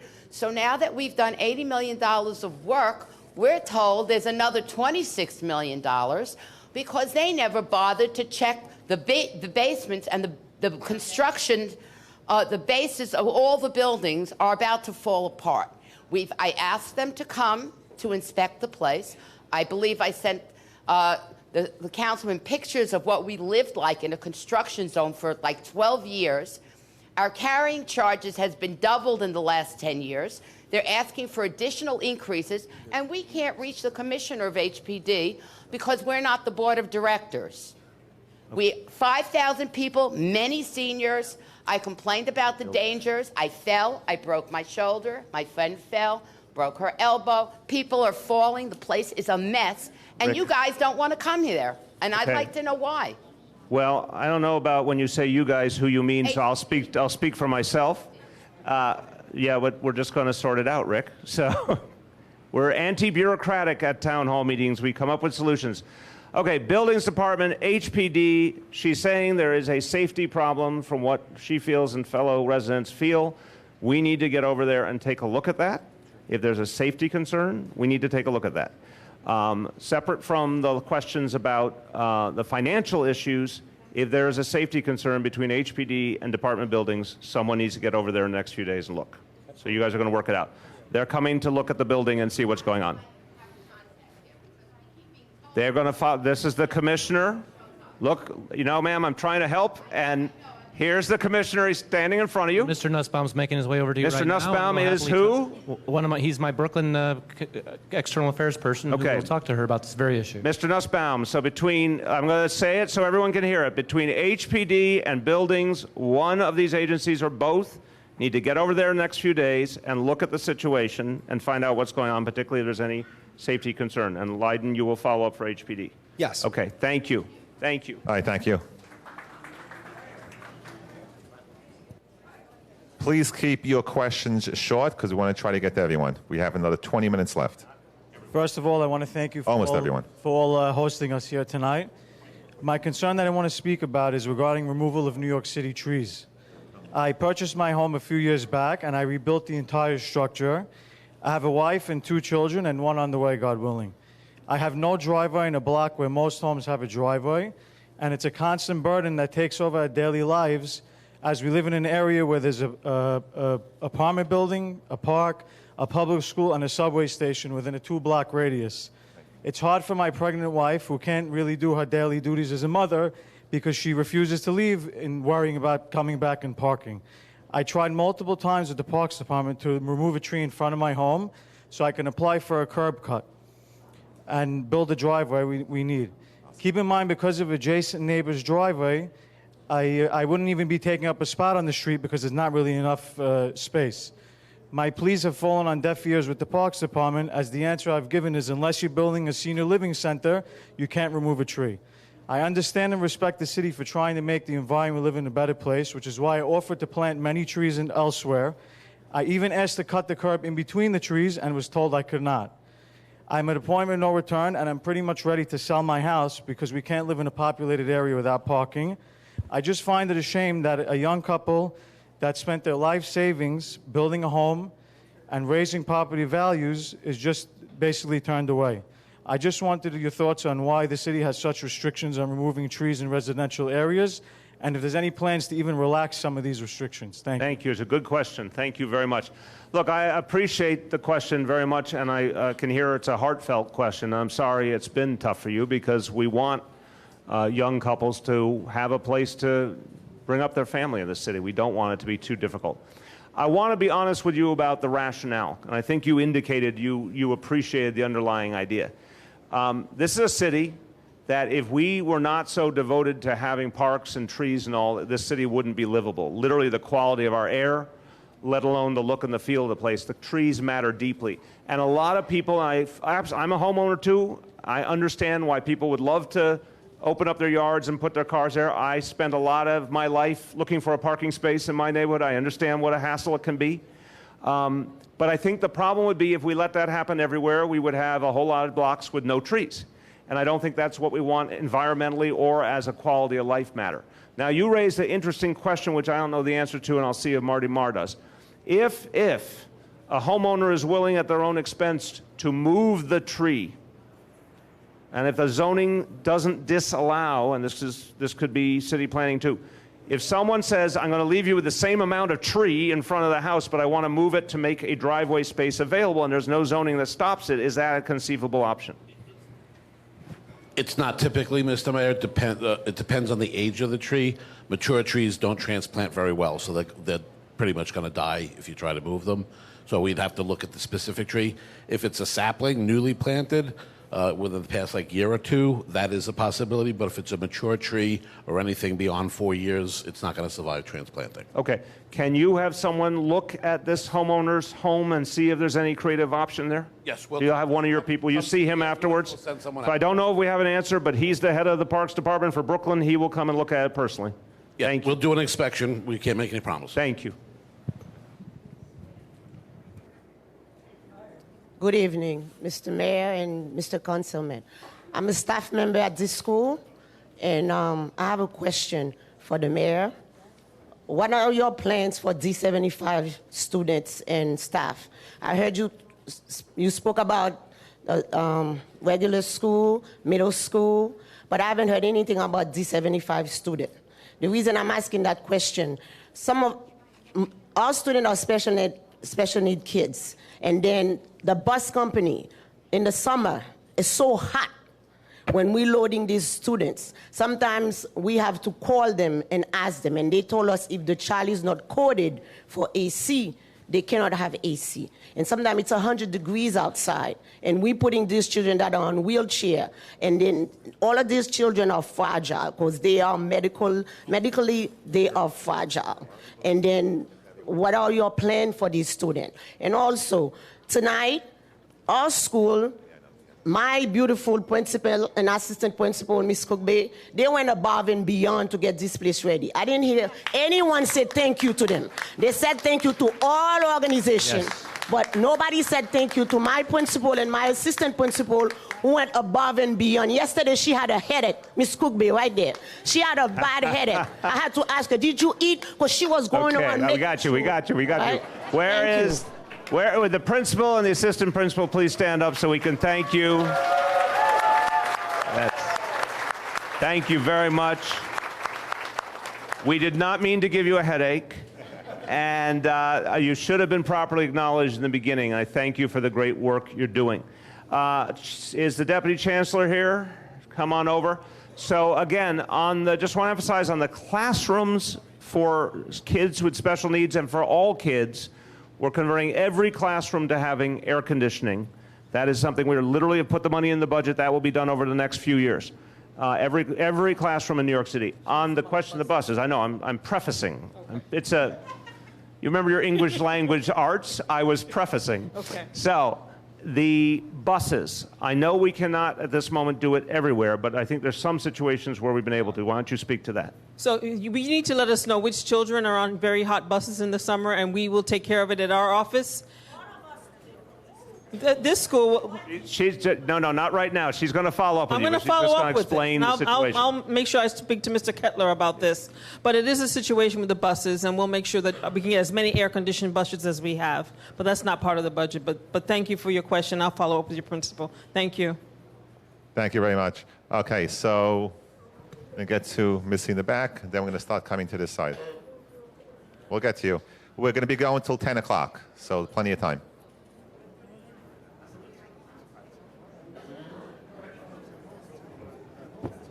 My name is Missy Haggerty. I am from Sheepshead Bay Courts. Wait a minute. Where am I looking? Right here. Where am I looking? There you are. My question is for you. Since Build It Back is down, raising all our homes, and the courts are going to look absolutely gorgeous, I would like to know what is the city going to do with all the abandoned homes that haven't been touched since Hurricane Sandy? Yeah. We've been going back and forth, but nothing has been getting done. Thank you. I'm really appreciate, first of all, what you said to begin with, because the folks that Build It Back have worked very hard, and plenty of missteps and plenty of things along the way we'd like to have done different, but they finally have created some real momentum. I'm glad you're going to benefit from it. I know you've been through a lot. I'm really happy you're going to have a better outcome. But is Amy here? Amy, speak to the situation. That's a very good question. The homes that are not in the program haven't been addressed. Some might be abandoned. What's the situation? Come on over. What's the situation for those? Hi, Missy. So we feel, as the city, with HPD and Department of Buildings and a number of agencies and the mayor's office, feel very strongly that we'd like to figure out how to identify and purchase those properties, and had a bit of a pilot. The issue is, if they're owned and they're paying taxes and there's no fines, we have some real difficulties. But we put a little bit of money in our budget to deal with that, and so we'll talk to you specifically afterwards about next steps.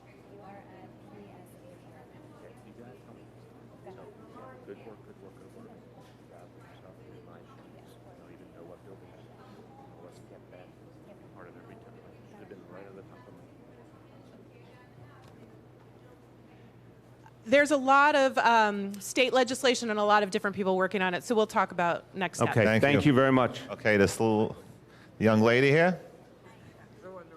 She gets 2 appearances in one night. Hello. Hello. I'm Deanna, and my question's about school lunches. So, I'm in middle school, and the lunches they gave in elementary and middle school are unhealthy.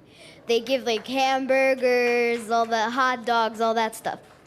Now, you spend so much money on free lunches, they're not actually good though.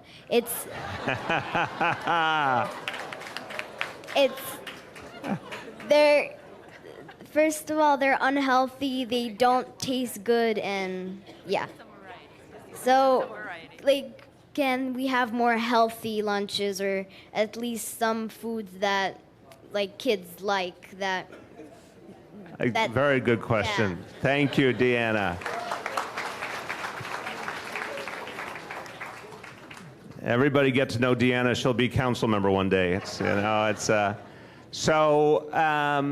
Yeah, there's a couple different points. First of all, because some changes happened in the last few weeks, we have some good news about school lunch, which is now it is going to be free for all New York City school kids. Regardless of income, everyone gets school runs for free. And we think for some kids that will encourage them to take the lunch who maybe previously felt that they couldn't. You're absolutely right. So I mentioned my 2 kids went through New York City public schools. They were not fans of the lunches either. We are spending a lot of money, and we do need the lunches to be healthier. There's been progress on that, but there's still more to go. But the most important thing you said is we shouldn't serve food that kids don't want to eat, and we still do. And I don't think it's because people aren't trying. I think they're trying hard to get it right. But what we started with the City Council this year is a new plan to try and actually have kids sit down with the professionals to figure out what kids are going to eat and make sure it's healthy and serve that food. So we actually think in the next year or 2, you're going to start to see different food with menus that kids help to develop. I think you'll like it better. Thank you. You know, since you asked such a great question, I'm taking you for a steak dinner. Yeah. Okay. The young lady in the back. With French fries, right? Good evening, Mr. Mayor and Mr. Councilman. My name is Lubna Khan, and I work in Apna Community Center as a program coordinator. I want to bring attention to a situation within our community. There are many people who have had death in the family, and the family faces an acute situation. When head earner dies, the family does not have even the resources to give a proper burial. Usually masjid or mosque, they help our community in a burial. I want to know if the city has any program which provide burial services to the needy family. And moreover, the same family is to force out because they cannot afford to pay rent, and obviously they cannot pay the rent because the person who is the head, who is running the family, has died. So I will appreciate a response on this issue. So thank you very much for the question, and thank you for all you do. The commissioner will just give you the quick answer, but I think it comes down to there is some assistance available, but not enough, is the honest truth. But Commissioner, if someone had this situation where, God forbid, there was a death in a family, they could not afford burial, what should they do? If you have a problem now, we can talk to you afterwards. If you have a problem in the future, you can call 311 and they will connect you to the Department of Social Services HRA. We have a grant that we can provide for burials. It is very little amount of money. It's set by state law in terms of the regulation, but we don't want to discourage you from asking for help, and we'll work with people to try to see the best we can do. And if you have a problem, we have people in the room that will follow up with you right now. Thank you. By the way, there's a lost credit card, and if it's not claimed, I'm going to take her out for the steak dinner and using this. The name is Dawn Tamaro. Dawn Tamaro, a lost credit card. Okay, we'll give it to the police. I see everyone raising their hand. It can only belong to one person. It's not safe with the councilman because he's already said he's going to use it for a steak dinner. Okay. I asked whose credit card. Everyone raises their hand. Yeah. Okay. You don't go over here. Yeah. Councilman, my name is Don Camaro. I actually gave the wrong name. My name is Susan Clapper, and I live in Manhattan Beach, and I understand that we have problems. But one of the problems you can help us with, after Sandy, there was emergency legislation that said that you could not build a house larger than the original footprint of the house. Legislation has taken place since then, and we have a trouble because we have something called a special permit, and nobody addressed a special permit in a flood zone. They are building houses that are too large. There's no place for the water to go back. There are no trees in the neighborhood. We really think you could help us with this one. Thank you. I'm glad you raised it. So we have the chair of the City Planning Commission, Marissa Lago, here, and she's going to help me with this. So the legislation, forgive my ignorance on this, the legislation referred to was city or state? Do you know? City. And it was about you could not go beyond the footprint of what was there previous. Right. Do you know about this? Yep. Okay, she's ready. Go ahead. Yeah. No, clearly you're, I believe, referring to zoning changes that were enacted following Sandy on an emergency basis that reflected the fact that we needed to build back more resiliently. They were put in on a temporary basis. We are now going neighborhood by neighborhood to discuss what changes should be put in place permanently so that we accomplish a couple of different things. One is making sure that when people rebuild, that they rebuild in a more resilient manner so that when another storm comes, it doesn't have the same devastating effect. The second is to make sure that as people rebuild to the higher flood elevations, that they are able to keep the amount of space that they had had in their homes before, and to determine on a neighborhood by neighborhood basis what is the understanding, the tolerance for additional height. Okay, so let me hold on. We don't go back and forth. Hold on. So let's simplify this. She's the chair. She's in charge of planning for the whole city. She's going to come see you guys. Gladly. And sit down with you and see what it would take to address the issue. I think the point that I'm hearing loud and clear, that if new building is making the neighborhood less resilient, that we're going in the wrong direction. Agreed. So city planning needs to step in and figure out what we can do to address that. So you're going to go and meet with the Manhattan Beach, what's the whole name? Community Group, Manhattan Beach Community Group. Have a nice meeting with the Manhattan Beach Community Group. Looking forward to it. Excellent, thank you. Mr. Mayor, good evening, Councilman. Good to see you again. We met present the 6-0 Community Council. Yes. We spent the evening together. It was a pleasure. National Night Out. National Night Out. I'm talking to you now as president of a synagogue, Brighton 4th Street in Neptune. National Grid ripped the street, put it back together. It's sinking. Last week, DOT closed the street and put a speed bump. Now, 6 times I know the councilman's office, the community council, all called to get the street redone. They put a speed bump, never fixed the sinkhole. They put a speed bump on top of a sinkhole? No, they put the speed bump in the same block. As a sinkhole. As a sinkhole. The whole block. I was going to say, if they put the speed bump on top of the sinkhole, No, it would be like everything would be smooth. Yeah, I know. Right? It would. Basically, what it is that the block had gas work done, water main work done. Which block? Tell us again. Brighton 4th Street between Neptune and Brighton 4th Terrace. Okay. Had gas work. Okay. Had So what are we going to do, Polly, All if right, we've got... obviously, we'll come take a look. We'll have our inspectors come out and see what the condition is and check out what we did with the speed hump and fix it if we need. So we have to fix the sinkhole. That's the key point. Fix Well, the sinkhole. the whole block really, but the sinkhole, the only one who fell that I know was my wife, and she didn't sue the synagogue. All right, well, good to know. That's good. Thank you. You have a good relationship with your wife. That's very good. Okay, where's our moderator?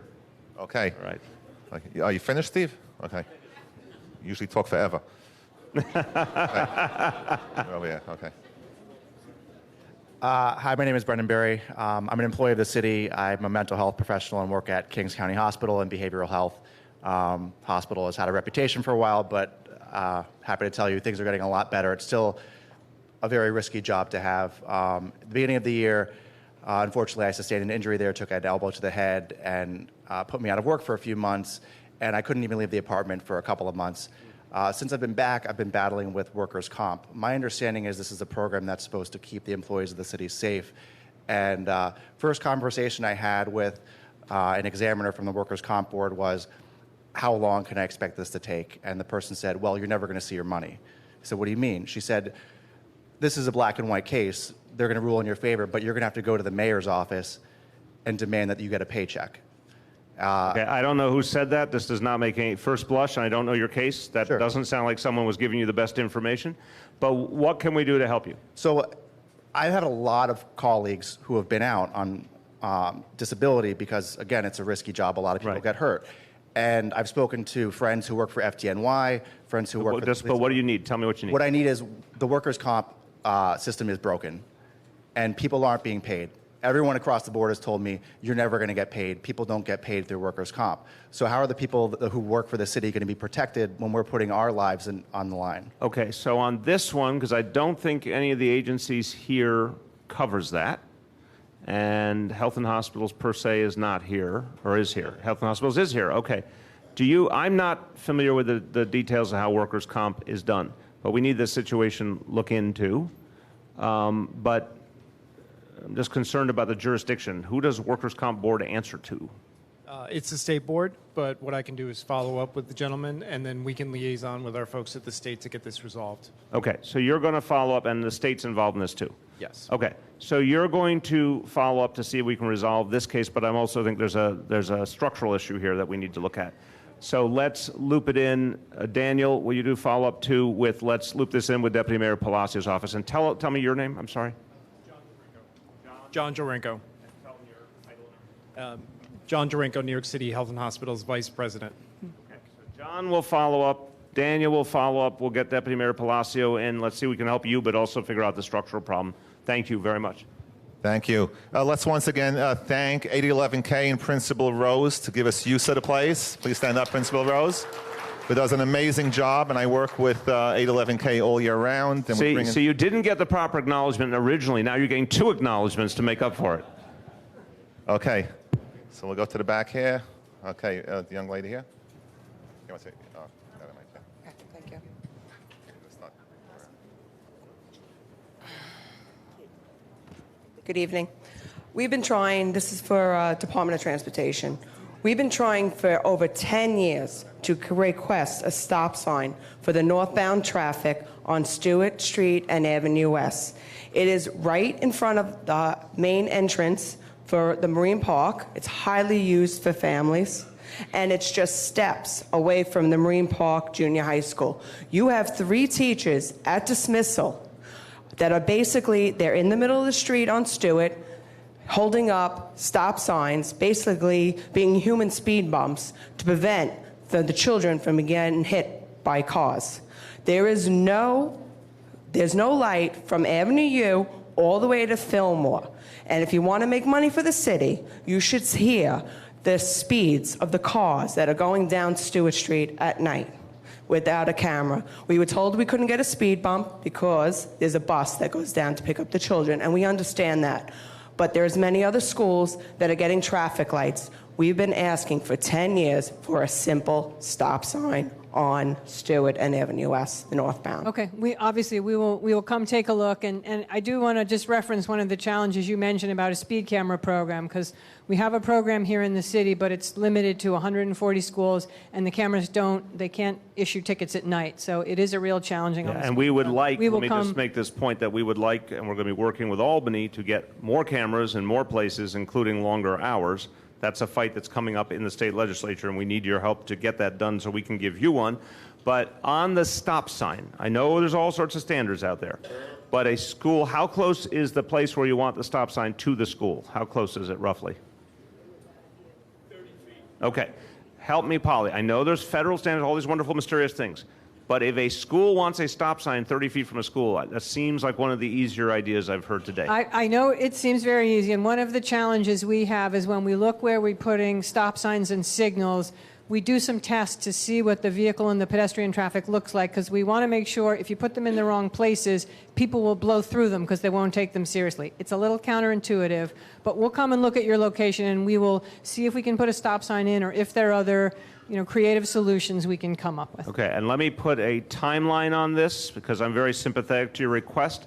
So, to assess whether it works, and I'm very, very much hoping there will be a positive result here, that we will get a stop sign there, what kind of timeline do you need to get to that? Well, we can do it very quickly. One thing we like to work with locations now is figure out when we're seeing the most pedestrian and vehicular traffic, which sounds like would probably be in the morning if it's around a school. So I'm looking over at Keith. We'll arrange a chance to start doing that. Keith is the borough commissioner, so we're just going to do a little more positive accountability here. How quickly can we have an assessment? All right, I'm looking. Give me a date. Just go. Come on. Month or so. A month or so. Let's do a little bit better. A month. We'll make it a Good. month. Okay. How about that? And then upon finding that's a positive result, how quickly can you get a stop sign put in? What does it take to put a stop sign nowadays? Yeah, probably a couple weeks. Couple weeks, okay. So I'm going to add that up and say it's September 14th.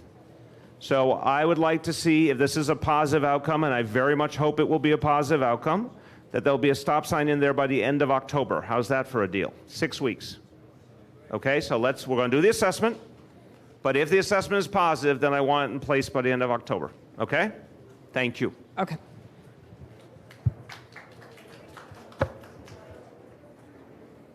Okay, who you got? Yes. Mr. Mayor. Good evening, Councilman, and everyone in this room. Just speak up a little. This issue concerns, I guess, the Board of Ed. I'm a father of 2 children who attend public school, and so is many of us over here, I'm sure. 35 years ago, there was a movie called Bad Boys. That movie was everybody's nightmare. Unfortunately, that movie, 35 years ago, was a movie. Today, I feel that movie is a reality in our public school. The open sexual activity among our children. There is too much open sex activities in our children, in our schools. That is, our boys and girls are exposed to it.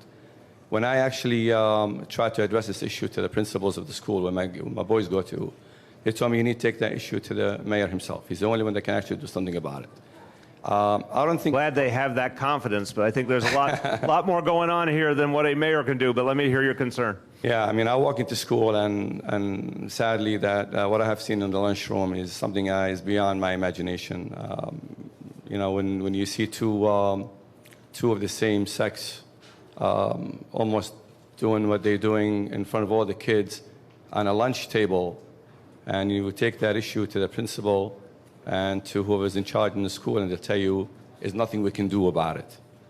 I think that's something that you know, it's not easy. Yeah, so let me try to begin. And the deputy chancellor is here, and she's been an educator for quite a while. I think has a lot of perspective on this. So I am, as I said, I was a public school parent. My kids are now 22 and 20, so it wasn't that long ago they were in high school and middle school. Some part of this, I feel some of the same frustration as a parent, but I also acknowledge that some of this is changes in our society that go beyond what the schools can necessarily manage. It's the internet, it's access to all sorts of information, one thing or another that was not true perhaps when you and I were growing up. But that being said, that is not the same thing as what I think you're saying, which is there's certain standard needs to be held. If you're in the lunchroom, you're supposed to comport yourself a certain way, and that does not involve sexual activity, obviously, of any kind. True. So I want to say, honestly, I think if you talk about the societal backdrop and the kind of information and the kind of images kids see, that creates a tremendous challenge for educators. And parents, we have to do everything we can to teach our kids to handle that the right way, which is a big, big responsibility for parents. But at the school, sexual activity is not allowable, obviously, and something like you described is not something that should be brushed under the rug. So, Deputy Chancellor, talk about the standards that one of the leaders of the school system you would hold for principals in addressing an issue like that. You're absolutely right, Mr. Mayor, and I really need to talk to you afterwards to get the specifics of which school you're coming from. Yeah, I we do not appreciate condone that, that behavior. Children are supposed to act appropriately, and you know, we're it should talking be about the done. quality of life, as the councilman mentioned. Yeah. And I Yes. think that's what this gathering is all shouldn't about, be the quality of life. happening. If the quality of life doesn't start in the school, you know, in the eyes and in the mind of our children, I don't see no other quality. in Okay, so the point is, we hear your point loud and clear. Appreciate it. Deputy Chancellor is going to come see you. We need to know the specific school. Thank you. And we need to know who you talked to. Because again, if they told you there was nothing they could do about it, that's not right. It's from the security guards all the way to the principal. Right, that's not right. So they're going to follow Take up. it to Thank the mayor, you. and here you are, Mr. Mayor. Thank you So very much. Appreciate it, sure.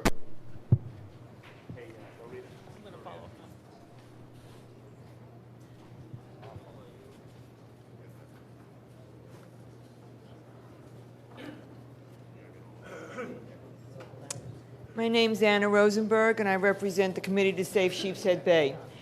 I've been fighting, along with other committees, about the overdevelopment of the area and the parking, the congestion, and the parking infrastructure, and the overcrowdedness.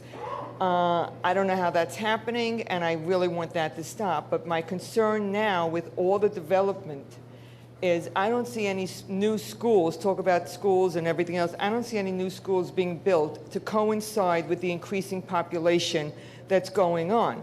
So it's bad enough that all this is happening and no one could park or walk the streets, but I want to know, are new schools being built and what accommodations are being made for the students?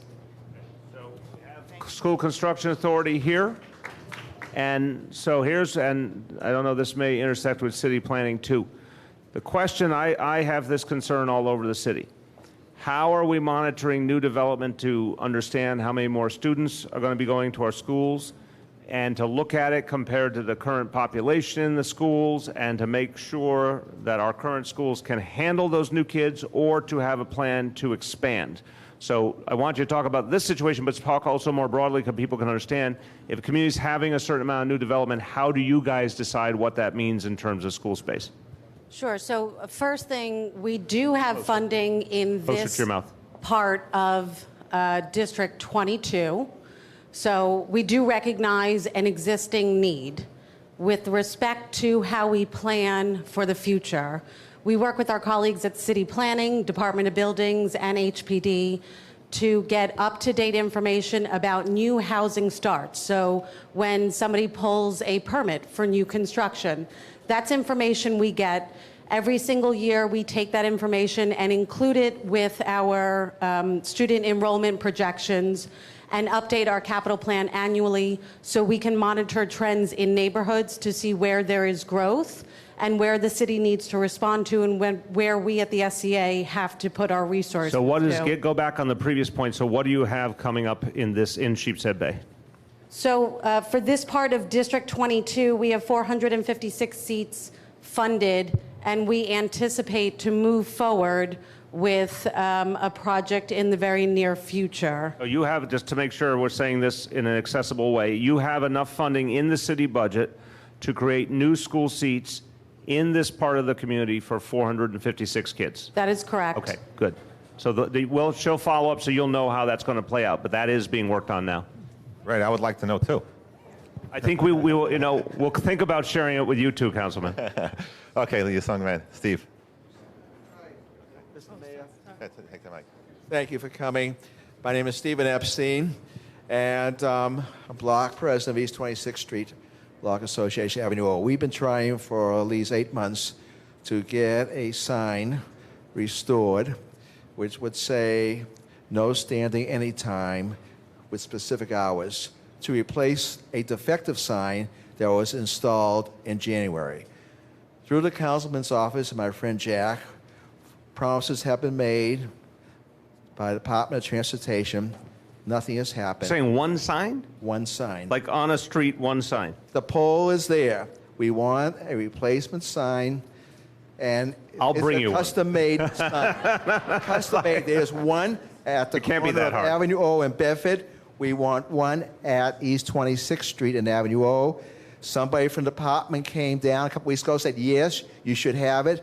This is going on for 8 months now, at least. Okay, well, I'm looking over at Keith. It's not ringing a bell with us, but we will follow up with you, sir. It is bring him not a that sign. hard Thank to you. get a new sign, so we'll make sure we'll do it. Go to the sign storage place, get a sign, bring them a sign. I'll take one from another district. That's right. Yeah. Okay. Let's get the lady here. As our councilman is probably aware, we've been looking for a signal sign on Gerritsen Avenue and Avenue U, going towards Kings Plaza. And you can wait sometimes when it's busy, 2, 3, 4 lights to make that turn. I don't know why they did a turn signal the other way going towards Kings Plaza, but they're ignoring this one coming down southbound. It's Gerritsen And you. Okay. We have a lot of plans and work coming up on Gerritsen Avenue. A lot to talk to you about. Maybe on this one we'll catch you afterwards and we can talk to you about it.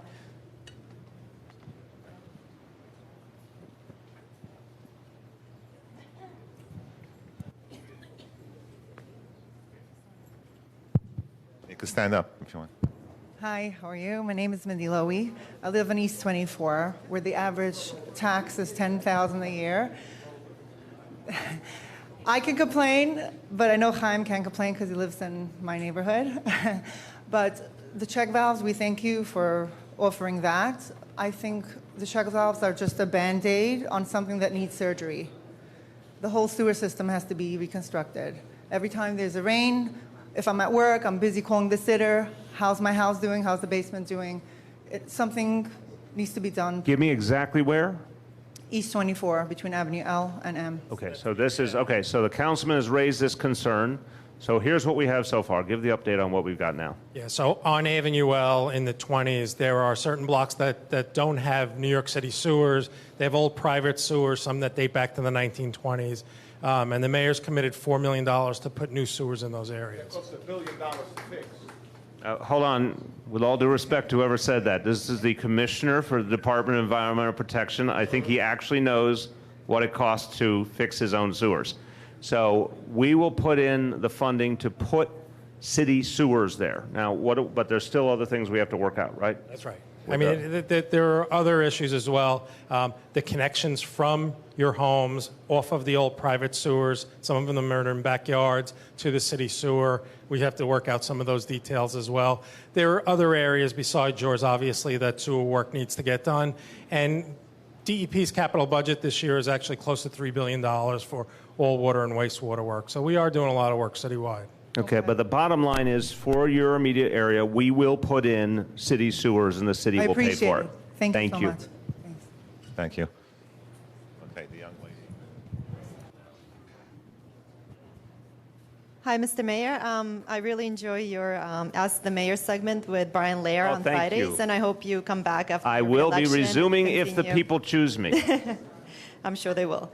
Well, I'm also a member of PA from PS 206, and I would like to tag on to the question by the lady brought up a few minutes earlier about overcrowding in our schools, about in our District 22.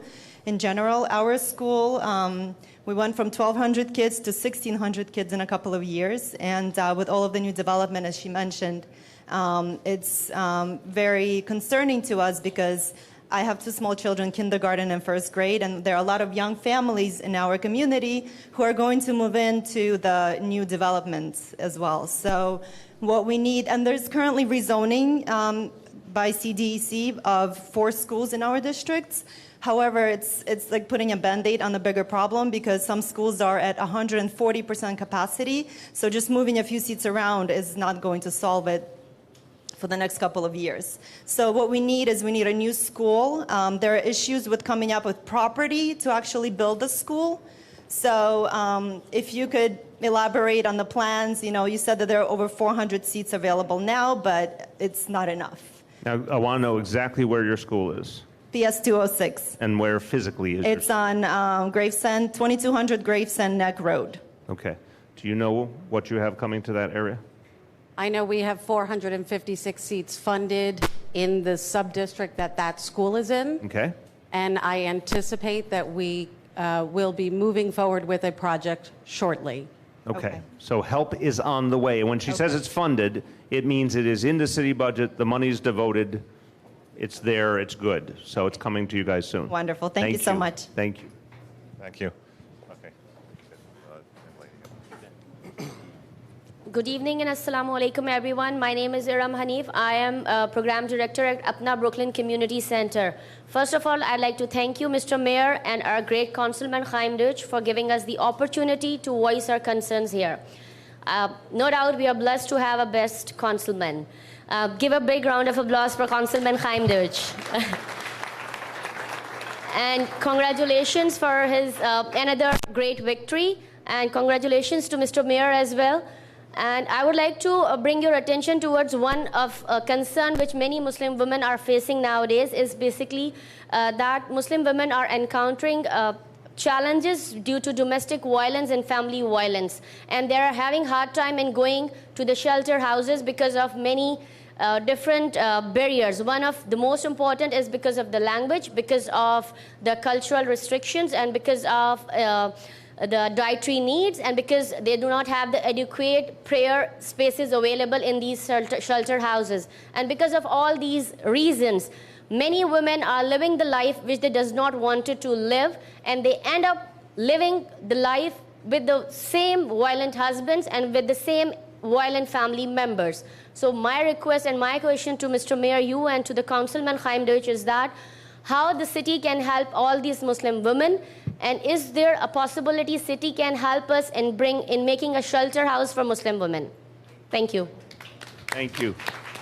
Well, as Commissioner Banks comes over, I appreciate the question very much, and thank you for the good work you're doing. And you make a very powerful point, which I think we could generalize as saying the challenge we see with domestic violence is too many times, whether it's an economic reason or a cultural reason or something else, the woman who's been abused feels she has no choice but to stay in a place where she's in danger. And we have to do our best to answer it. I want to give a lot of credit to the NYPD, which has greatly intensified its efforts to address domestic violence and is putting a lot more attention into constantly monitoring households where there has been domestic violence and showing up on the doorstep of those households and reminding the individual who has been violent of the consequences of any further actions. That's a very good thing. But your question is a great one. How do we create a situation that gives a woman who needs an alternative the best option? I know we've been able to do that in many cases. So, Commissioner, speak to that. So just to reinforce the mayor's comments, there are a number of services that are in the community, in the courthouses, through the mayor's office to combat domestic violence. There are services right there, but you're also asking a very important question at a moment where we have a pending RFP. It's an open-ended RFP to solicit organizations who want to open more domestic violence beds. The mayor, there had been many, many years in which the city's domestic violence shelter system had been essentially static. And the mayor's provided funding for us to add another, essentially, room for another 500 families.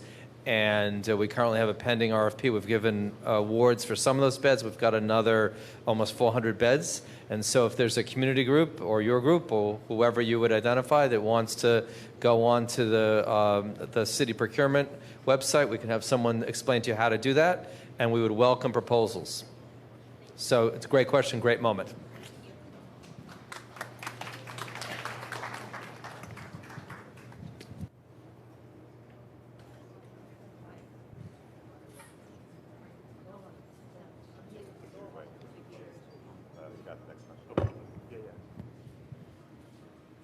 Go ahead. Who's got it? Me.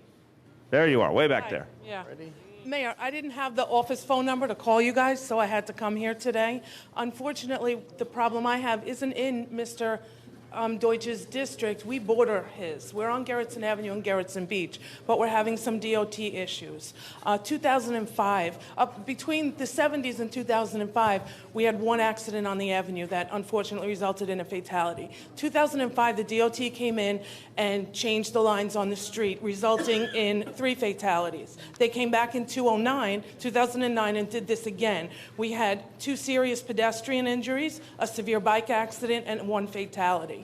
They came back a year ago trying to do something else to the neighborhood. We organized, we negotiated a committee in the community, negotiated with DOT in good faith, we thought, until the end of the summer when we submitted our last plan to them, didn't hear anything back, and then all of a sudden, the night before Labor Day, the committee gets an email from Ms. Trottenberg's office stating that work is going to start again on the avenue. So Labor Day weekend, they were ready. Tuesday, they were in there grinding up the blacktop on the avenue, night construction, where the first block they worked on, we have a blind man, we have a disabled child, and an 85-year-old homebound woman.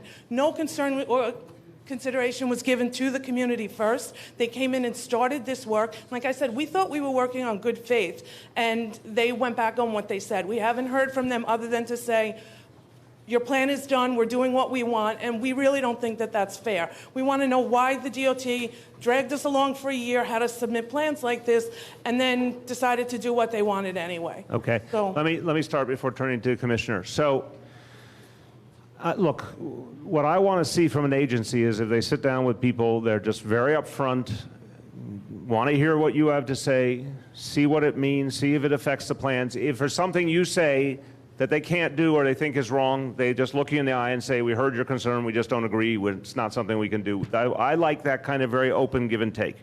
I hear your point. If you felt that you were waiting for some more dialogue or a clearer answer and then suddenly you saw the trucks, I can imagine that that's very alienating.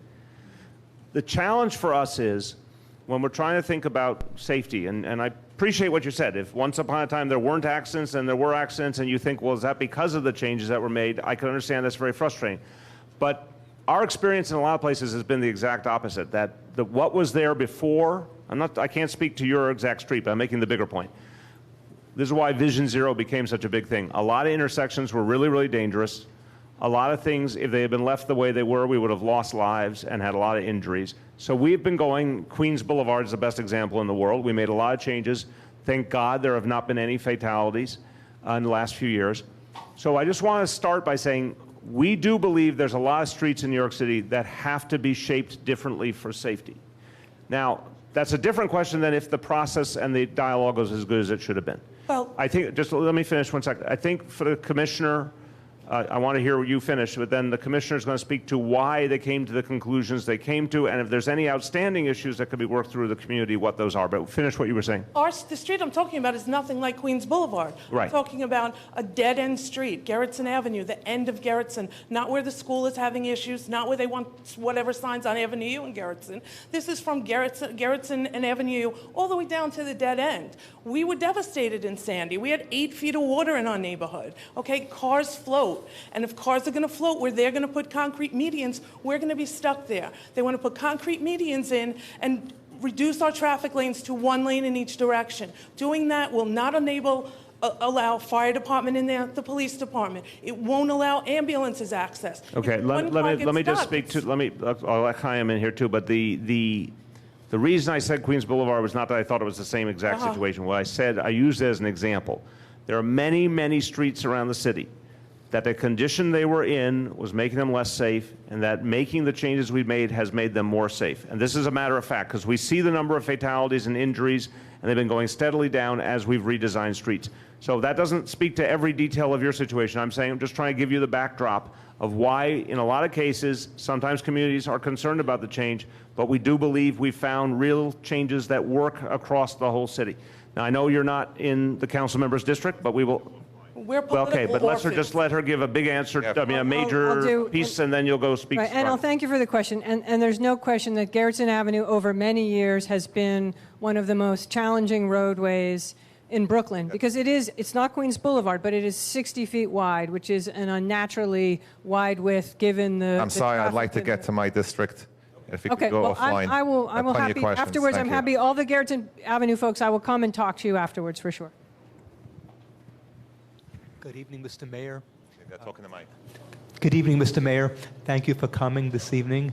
And Councilman Deutsch, thank you for representing us and for organizing tonight's town hall meeting. Regarding trees that were planted by the city under the Trees and Sidewalk program, which have broken up the homeowner's sidewalk, the homeowner can receive a violation from the Department of Transportation, which he or she must pay to repair, even though the Department of Parks should be fixing it. My question is, can't the Department of Parks be allocated more money, or why don't the mayor and the city council grant homeowners a tax break or tax deduction for that expense? Isn't that fair or the right thing to do? So, look, again, I am a homeowner with a tree in front of my home, so I understand the reality. But this is how I think it breaks down. The homeowner, here's the rules of the game in New York City, and they're not perfect, but it's economic reality. The homeowner is responsible for the sidewalk. If the tree, the city tree, causes an undue amount of impact, so a dangerous condition is created because of the city tree, then there's a situation where we're going to try and take more and more responsibility. We added a lot of money to the budget this year so we could do a lot more of those and address them. I would not say that for every situation on the sidewalk. Some of those are the homeowner's responsibility. I would not say it if the city tree causes only a small thing, but if the city tree causes a major problem, we are trying now to take more responsibility for it by putting more money in the budget and literally paying for the repairs. That's the best thing we've got right now. That's what I think at least will help in the most severe cases. And I mentioned there's a couple of hundred homes where we can do those sidewalk repairs in this district. So anyone who has that needs to apply for them now. Hi, Mr. Mayor, Councilman. Thank you for having us tonight. You have Vision Zero. You have drug-free school zones. Now that I'm a parent for 10 years, maybe we should have smut-free school zones, smut-free zones for the kids. I take my kids to the park. Sometimes you see some strange, weird dudes just sitting there, or sometimes there's older kids taking up the swings from the little kids, or harassing or smoking, whatever it is. Maybe having an NYPD camera in all the parks would just intimidate those people to just keep them in line that they might be being watched. And in line with that also, you know, on Kings Highway between 7th, East 7th and East 8th, there's a porno movie theater in the middle of like a total residential district. And I moved to Brooklyn about 12 years ago. I could never understand that. I lived in Manhattan for about 17 years, and if they can clean up Times Square, which is a commercial area, do we need Disney to come to Kings Highway to get rid of this thing? Maybe we can say change the rules to make it a rated G movie theater only, and the guy will leave, or maybe put an NYPD camera right outside the theater so that people. Okay. First of all, you start, information. and Yeah, I'll which park are you talking about specifically? Which park? Avenue P Park. So Avenue P is not in my district. That's number one. I have 14 parks in my district. Do they all have thank cameras? God. Thank God I visit all my parks 3 times throughout the summer. We have the 3 precincts that cover my parks. They have major enforcement, so you should speak to the council member there. In addition, that Kings Highway movie theater has been closed for 2 years, so thank God that more than 2 years. So that's what I'm told. And we have here Phil Nuzzo from the Kings Highway bid, who will give you exactly. Yeah. That's great. So one problem is resolved. Okay. All right, let's take the next question. Can I say one other thing about? Wait, hold on. Here We're comes covered. question. Thank you. Here comes. Let's get to the. Yeah, let's go here. You were. Hello, my name is Robert Adler, and there's community driveways in this area, a great many community driveways, and I just want to know whose responsibility it is to fix the driveways in the back. There's certain driveways that are disasters. I mean, it's a really bad area, and no one can give me an answer. I've asked this question before. Okay, let's get the council member back for this. He's wandering away. Community driveways, and who is responsible? Community driveways. You're talking about in between like 2, behind the houses. Which area? Avenue Z in Bachelda. Well, that should belong. The community driveways should belong to the homeowners. There has to be a dual partnership. So they shouldn't be blocking. They shouldn't be blocking that driveway. Oh, so well, we have to look into it because I believe maybe we could check with DOB. Yeah.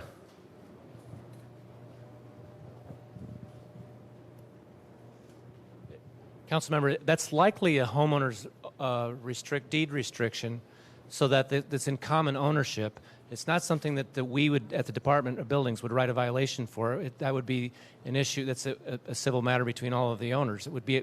We can't get involved with an agreement. So wait, it's private property, all of it? Yeah.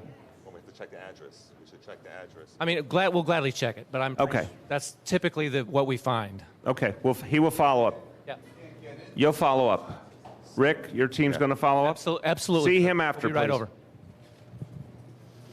Good evening. My name is Margarita, and I'm a concerned community member. There has been a situation where homeless people find shelter by the Shipshead Bay train station. Things significantly improved with the help of the Councilman Deutsch. Thank you for that. My question is, what are the future plans addressing homeless in our neighborhood?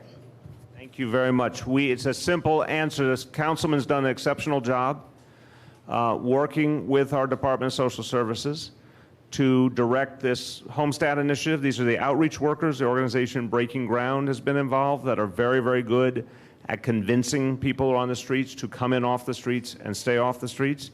We're in discussion now with a council member of additional resources that we can bring to the community, including a way to make sure that people who are here locally will stay off the street. That location is on our mind, on NYPD's mind, and we're trying to work on a specific plan now with a council member to address it on a permanent basis. Thank you. So I just want to encourage everyone that if you ever see a homeless person on the street, to call 311. I would not tell you to call 311 for everything. I will tell you to call my office. But then if you see a homeless person, you call 311, and Breaking Ground, who works underneath Department of Homeless Services, will respond. And they're mandated to respond within an hour. And they are really good. I have seen him firsthand. I've seen Breaking Ground professionals out there working with people, the homeless people. And I have asked the mayor if we could get an office of Breaking Ground to be here in Southern Brooklyn. Currently, they respond from downtown Brooklyn and from Manhattan. But we need something more hands-on, and I asked the commissioner if we could have an office of Breaking Ground right here in Southern Brooklyn to deal with whatever homelessness we do have now currently.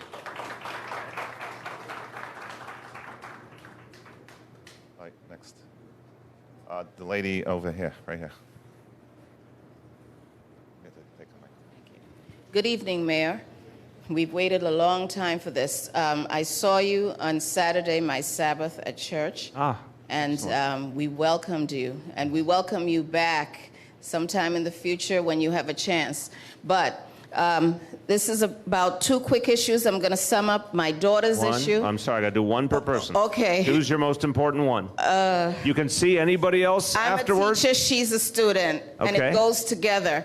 Our superintendent has blocked me. I was injured. The last injury was on a school bus. I was in an accident.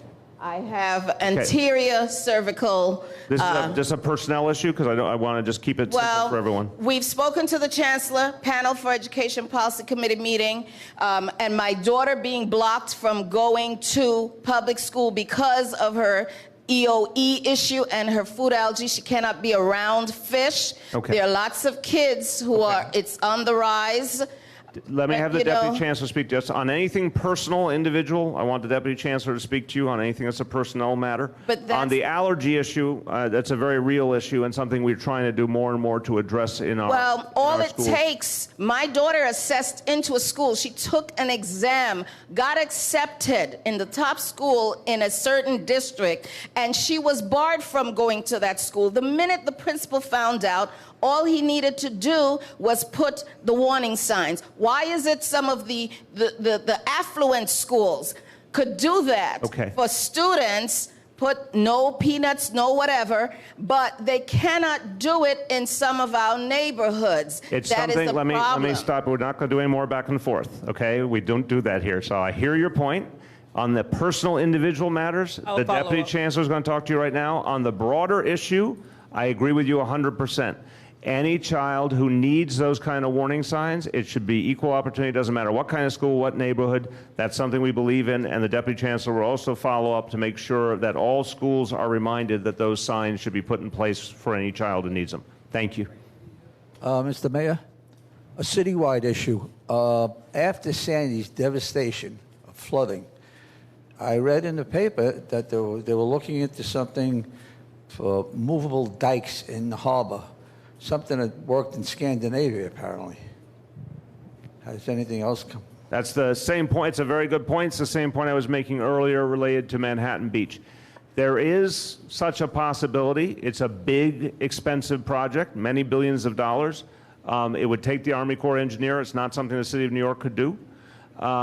We are engaging the Army Corps on those kinds of next steps. Right now, look, the first phase of all this was to do the things that could be done right away. The beaches being reinforced, obviously what we've done with boardwalks, we're going to be doing that with the Coney Island boardwalk as well, which will help a lot of your district, creating a resiliency barrier with it as well. But you're right, there are possibilities to do something much bigger that would have a more elemental impact, but that only can happen with federal aid and with federal involvement, and we're going to try and achieve that. Larry Zuckerberg with Madison Marine Park Home Press Civic Association. I was going to ask about Sandy, but I have a backup. Indian good. Point, what's being done? As far as additional energy, there's a windmill in Red Hook. Does New York City have any plans of creating renewable energy, either windmills offshore, any place else? We have rivers with very strong currents. Yep. You could put things underneath the rivers to create renewable energy. And when are you going to be running for president? I am running for mayor of New York City, the greatest job in the world, and I hope you will renew my employment contract. So on the question of alternative energy, today I mentioned we put forward the plan on retrofitting all our buildings, which is the #1 pollution source. But I was asked by the media what's coming next, and I said I'm not going to show all my cards till we have the plan finished, but it's very much looking at the point you're making. What are the next big steps New York City can take on renewable energy? So there are options for wind power. That would be more likely out in Long Island Sound than right around the city. There are a lot of options for solar. There are some interesting options around hydro. we need to take aggressive additional steps to use renewables more, and that plan will be ready pretty shortly, hopefully a matter of weeks, and then we'll have an announcement. But very much on our mind to use those options. Go ahead. No, we've got to keep moving. Sorry, we've got to get to as many people as possible. Hi, my name is Ikra Zahir. I volunteer at the Upna Community Center, and we get a lot of people coming and asking about like their immigration status. We call the places and we help find out the information about them, but every time we call, they say it's going to take time. But these cases have been going for 2 years, 3 years, 4 years, and every time we call, they just say that it's going to take time. And also with the oath process too. They've taken their interview, but they haven't gotten any dates or anything. Okay, well, we want to see how we can help. Thanks for the good work you do supporting immigrants. Bida Mustafi is our director for the Mayor's Office of Immigrant Affairs. Just give the quick answer, and then you can follow up directly. Yeah, of course. I want to follow up with you directly, but I want everyone to know that if you need immigration legal services, the mayor has done tremendous investments in this. You just have to call 311 and say Action NYC, but I'll follow up with you directly.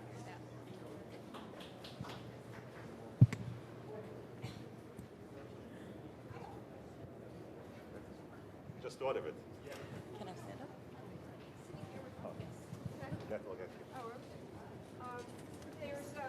No, wait. No, she thought the question before you. Okay. Just thought of yours now. Okay. Sorry. Earlier today, I saw you on the news, and you were talking about the right and the wrong way to protest in response to the vandalism on the bill. And you also mentioned that you protested yourself. Yes. So on November 4th, many of us are going to come out and protest the presidency, to protest the presidency of a man that you yourself have called a racist con man. I just want to know if we have your support. You certainly have my support if you're protesting his policies, which I almost uniformly disagree with. And I don't know the specific event, but I think I've been clear about what I feel about the substance of the administration, and I will continue to work to change it. Thank you. Okay, thank you. Thank you. There's a new phenomenon around the city, delivery people. Okay, delivery people riding motorized bikes, no license plates. They don't follow traffic signals or regulations, weaving in and out of traffic. The danger to motorists and pedestrians is incredible. Now, I was under the impression that if any motorized vehicle is capable of going over, 20 miles an hour, it has to be licensed? Is that correct? Okay, I am not an expert, but here's what I've said about you're talking about the motorized delivery bikes, for example, right? Delivery bikes, yes. I have, Polly can join me, I have real concerns about this because I think there's a real safety problem. I think they are in a regulatory gray zone right now, which is a problem for everybody. Polly can describe quickly what has to be done city and state, but what I've said is, as we work out the regulatory issues, right now, there are mistakes being made and someone needs to be held responsible, and I would like to see the employers of these individuals held responsible because I think that's how we actually get to the heart of the matter. So I'm going to be working with the council and my agencies to try and do more aggressive enforcement on the people who actually pay for the bikes rather than the poor schmuck who's driving the bike. Go ahead. So Which area are you talking about? Is there a specific area? Which, like, what time of year? particular commercial area you're seeing? Okay. Yeah. Residential. So the mayor's correct. It is a bit of a gray area of the law. Technically, motorized bicycles are illegal in New York State. But there has been a lot of discussion up in Albany, which has not yet resolved itself, about whether potentially, particularly the what's called pedal assisted that go less than 20 miles an hour, whether we should legalize those. Because obviously those are used by delivery people, and they're people, disabled people and other people who would really perhaps like to have a bike where it would give them some assistance. Meanwhile, there is also, as the mayor mentioned, a real enforcement challenge, and PD can probably speak to it too. Our two agencies try and work together to do a better job of working with restaurants and businesses to make sure that their delivery people are marked, that they have vests and the names of the business, that they're following traffic regulations, they're not zipping through traffic and running red lights. In places where you're seeing a lot of that activity, we can go back to the restaurant owners and we can work with PD on enforcement, while I think up in Albany, the bigger issue of what the legal framework for these vehicles should be. So we can talk to you about where particularly, sounds like maybe you're seeing in a lot of places that kind of dangerous activity. Okay. Yeah, well, again, we'll grab PD and we can talk about that. Okay, who's next, Chaim? Okay, sorry, right here. Hi, I'm Ruth Rutenberg, part of the Manhattan Beach Community Group, and I have a question specifically about bus shelters. Manhattan Beach is home to a 40-acre public park and beach with all types of recreational facilities in addition to the residential neighborhood.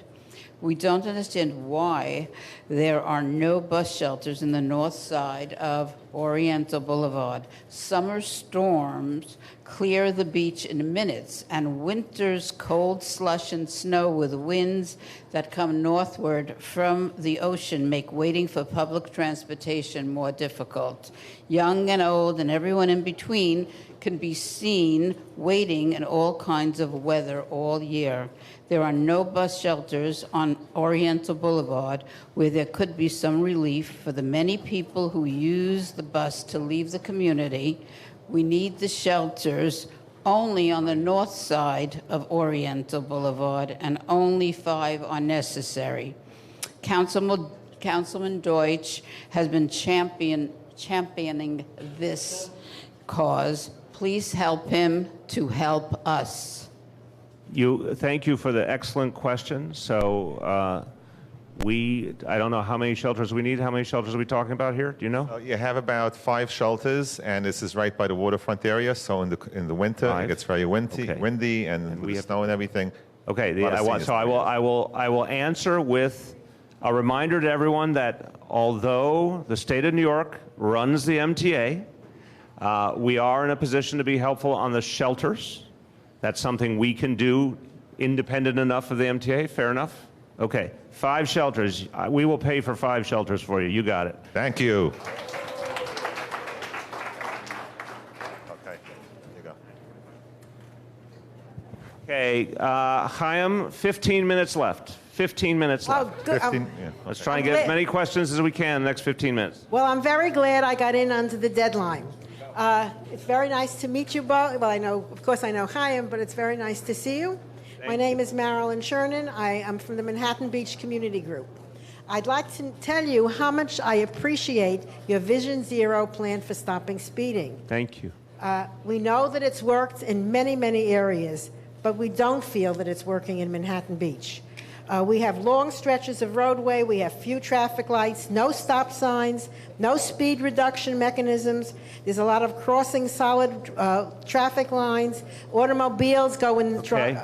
In the interest of time, we got it. Okay. We got it. All right. We got it. And now let me tell you what I want to say. That rather than just complaining, our residents have come up with a plan that we think will help enhance your Vision Zero concept. And we'd like to know if we could have a meeting to speak to you, the commissioner, and talk to her and let her hear our plan. You got a yes already. Okay, thank you. Would love to hear the plan. Thank you. Good job. Thank you very much. Hi. Okay, let's keep moving. 15 minutes left. Yeah. Hi. The mayor just found money. Keep on asking for things. Last 15 minutes. Doesn't work that way, but go ahead. Yeah, hi. My name's Steve Arthur. I use a bicycle as my main mode of transportation. Basically, my question is about the Coney Island Boardwalk. I've calculated that it's about 500,000 square feet, 2.5 miles long, about 40 feet wide. Okay. And between Memorial Day and October 1st, after 10 a.m., bicycles are completely banned from riding on that boardwalk. Right.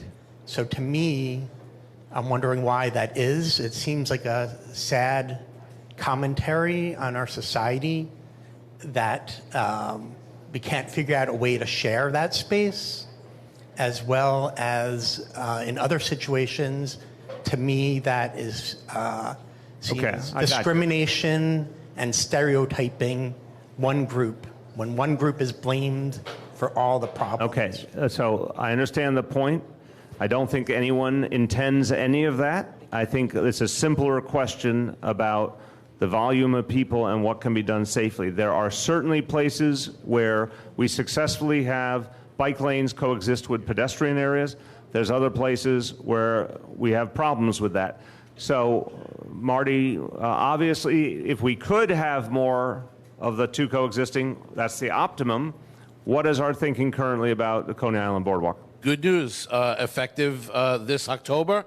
From October to Memorial Day, the boardwalk will be open after 10 a.m. It's been the 5 a.m. to 10 a.m. for the 33 years I've been here, but we've been looking at this. During the summer season, you can't do it. There's just too many people. It's not safe, but we believe, and this will be the first year, from the Columbus Day weekend through Memorial Day weekend, it will be open after 10 a.m. And that means continuous? Yes. The whole day? And Yes. is there a delineated, just for my clarity, is there a delineated separation? There is not a specific bike lane, no. We were working some time ago to do a bike and path, skate path parallel to it. So I'm going to suggest, this is me free agenting off of your question, I am going to suggest that we should be looking at whether we want some demarcation along the boardwalk. Since we're expanding the hours, that might be worthwhile. Take a look at that. Yes, sir. But anyway, the good news is we're expanding those hours for those months. Yeah, so you definitely need a bike lane on the boardwalk, especially during the summer. You have a lot of seniors walking on the boardwalk. So a bike lane is a must. This way you separate everyone. Okay, next question. Good evening. I'd like to address this question to the DEP. I am a resident of Kings Bay, and we have many neighbors around here. I'd like to address the elephant in the room. We have the sewage plant, and some days, especially when it's a rainy day, you could smell it in your apartment, and it actually gets you sick to your stomach. I know that Mr. Deutsch is trying to work on it. I've been trying to work on it for years, and this goes for blocks, okay? It's a quality of life issue, okay? We live here because we have to live here because this is what we can afford, and we appreciate the Kings Bay. But it's something that I don't know how everybody could sit here and be quiet and not address this, because this stench goes for blocks. So what is the DEP is planning to do for this? Thank you. So this is the wastewater treatment plant we have on Knapp Street. It's one of 14 wastewater treatment plants in the city. That plant treats 90 million gallons a day of all of your flushes and makes the water clean before it's discharged into Jamaica Bay. But, obviously the processes that go on there can be odorous because the material's odorous. We try as best we can to control those odors, but periodically there's maintenance that needs to go on. We continue to stress to our staff that there are things that they continue to do to keep those odors down, but it's an ongoing challenge. Let me ask Vinny if there's anything going forward do you have planned, because it's obviously a very real issue. Is there anything we see over the horizon that would improve the situation? This plant actually, Mayor, is one of probably of our 14 plants. This one probably has the third most odor control. We do have a lot there. Again, there are always things we can do as far as just maintenance and making sure that things are buttoned up and cleaned out as frequently as we can. But can I ask, this is a very good guy, he does very good work. When was the last time you were at that facility? Second week of August. Okay, so pretty recently. Why don't you go out and meet with her and her neighbors just so you can have a direct conversation with them about what they're experiencing, okay? Thank you very much. We're coming down to the wire, Chaim. Chaim Deutsch is off having a side conversation. We need a moderator. Come on. Mr. Mayor, I'm here. Where am I looking? Behind There you. you are. Hi, I live in Mr. Deutsch's area. However, my children, being where school district 21, they go to school outside of his area. My children attend a public charter school, the Success Academy. Mm-hmm. My daughter is now in the 4th grade. We do not presently have a middle school option available for them. And I was just wondering, will that become available? And if so, when will the parents of the 4th graders who are desperately waiting to hear about it, when will we find out? I don't know the status of that particular one. So which is the location again? Bensonhurst Success Academy in Bensonhurst, and you're saying they have a proposal for a middle school. Okay. I don't know about it. Dorita, do you know about it? I'll look into that. Okay, I don't know the answer, but the Deputy Chancellor will follow up with you personally. Okay, thank you. My name is Cecily Ginsburg. I'm a retired New York City high school teacher. I'm active in the senior center and on my co-op board. I am a very grateful recipient of everything Congressman Deutsch has done for us. And Gave him a promotion. You made him a congressman. He'd be a great congressman. Sorry. And I receive transportation from the JCC. The problem is that the funding is so limited that discretionary funding should be increased because there is a waiting list. People have to wait for these services. Many of us are not just seniors. Many people are handicapped. I'm not. But it is very, very good for us. What we get is free rides to senior centers and to doctor's appointments. But I get 4 a month in Brooklyn or 1 in Manhattan. If you could increase the funding, it would be greatly appreciated. Thank you. I appreciate the appeal. We have a budget coming up in January. I don't know what we're going to do yet, but I will have your thought in mind. Thank you.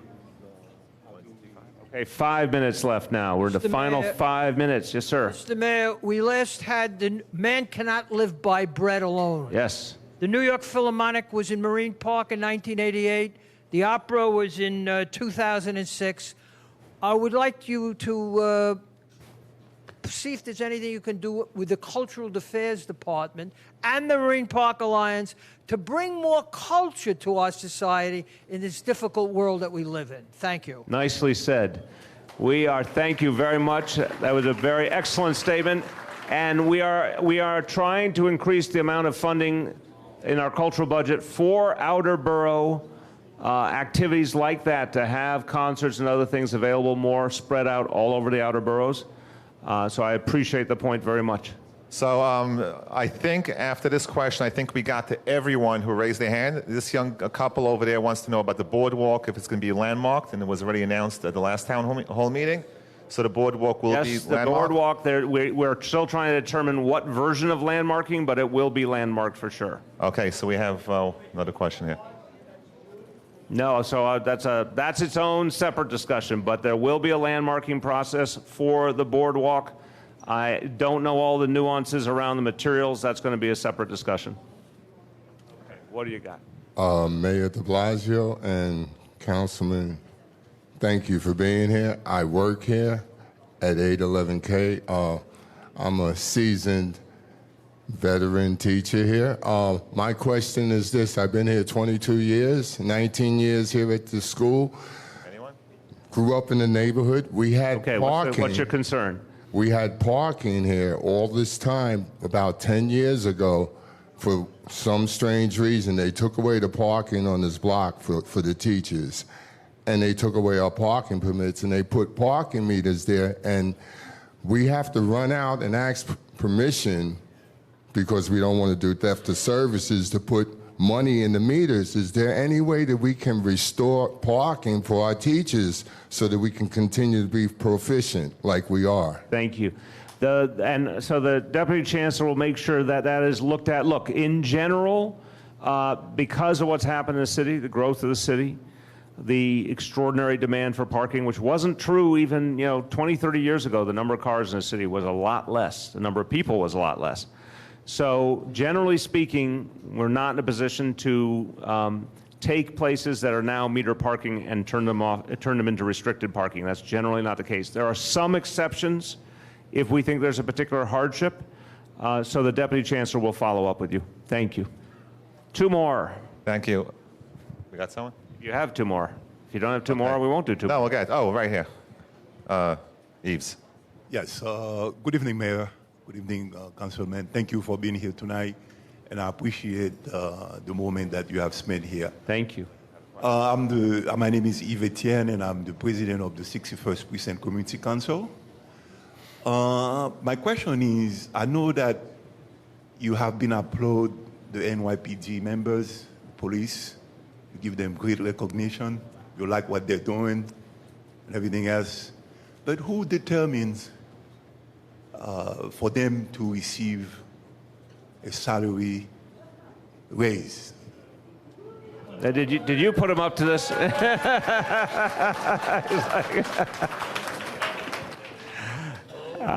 that the commissioner or you? That is me.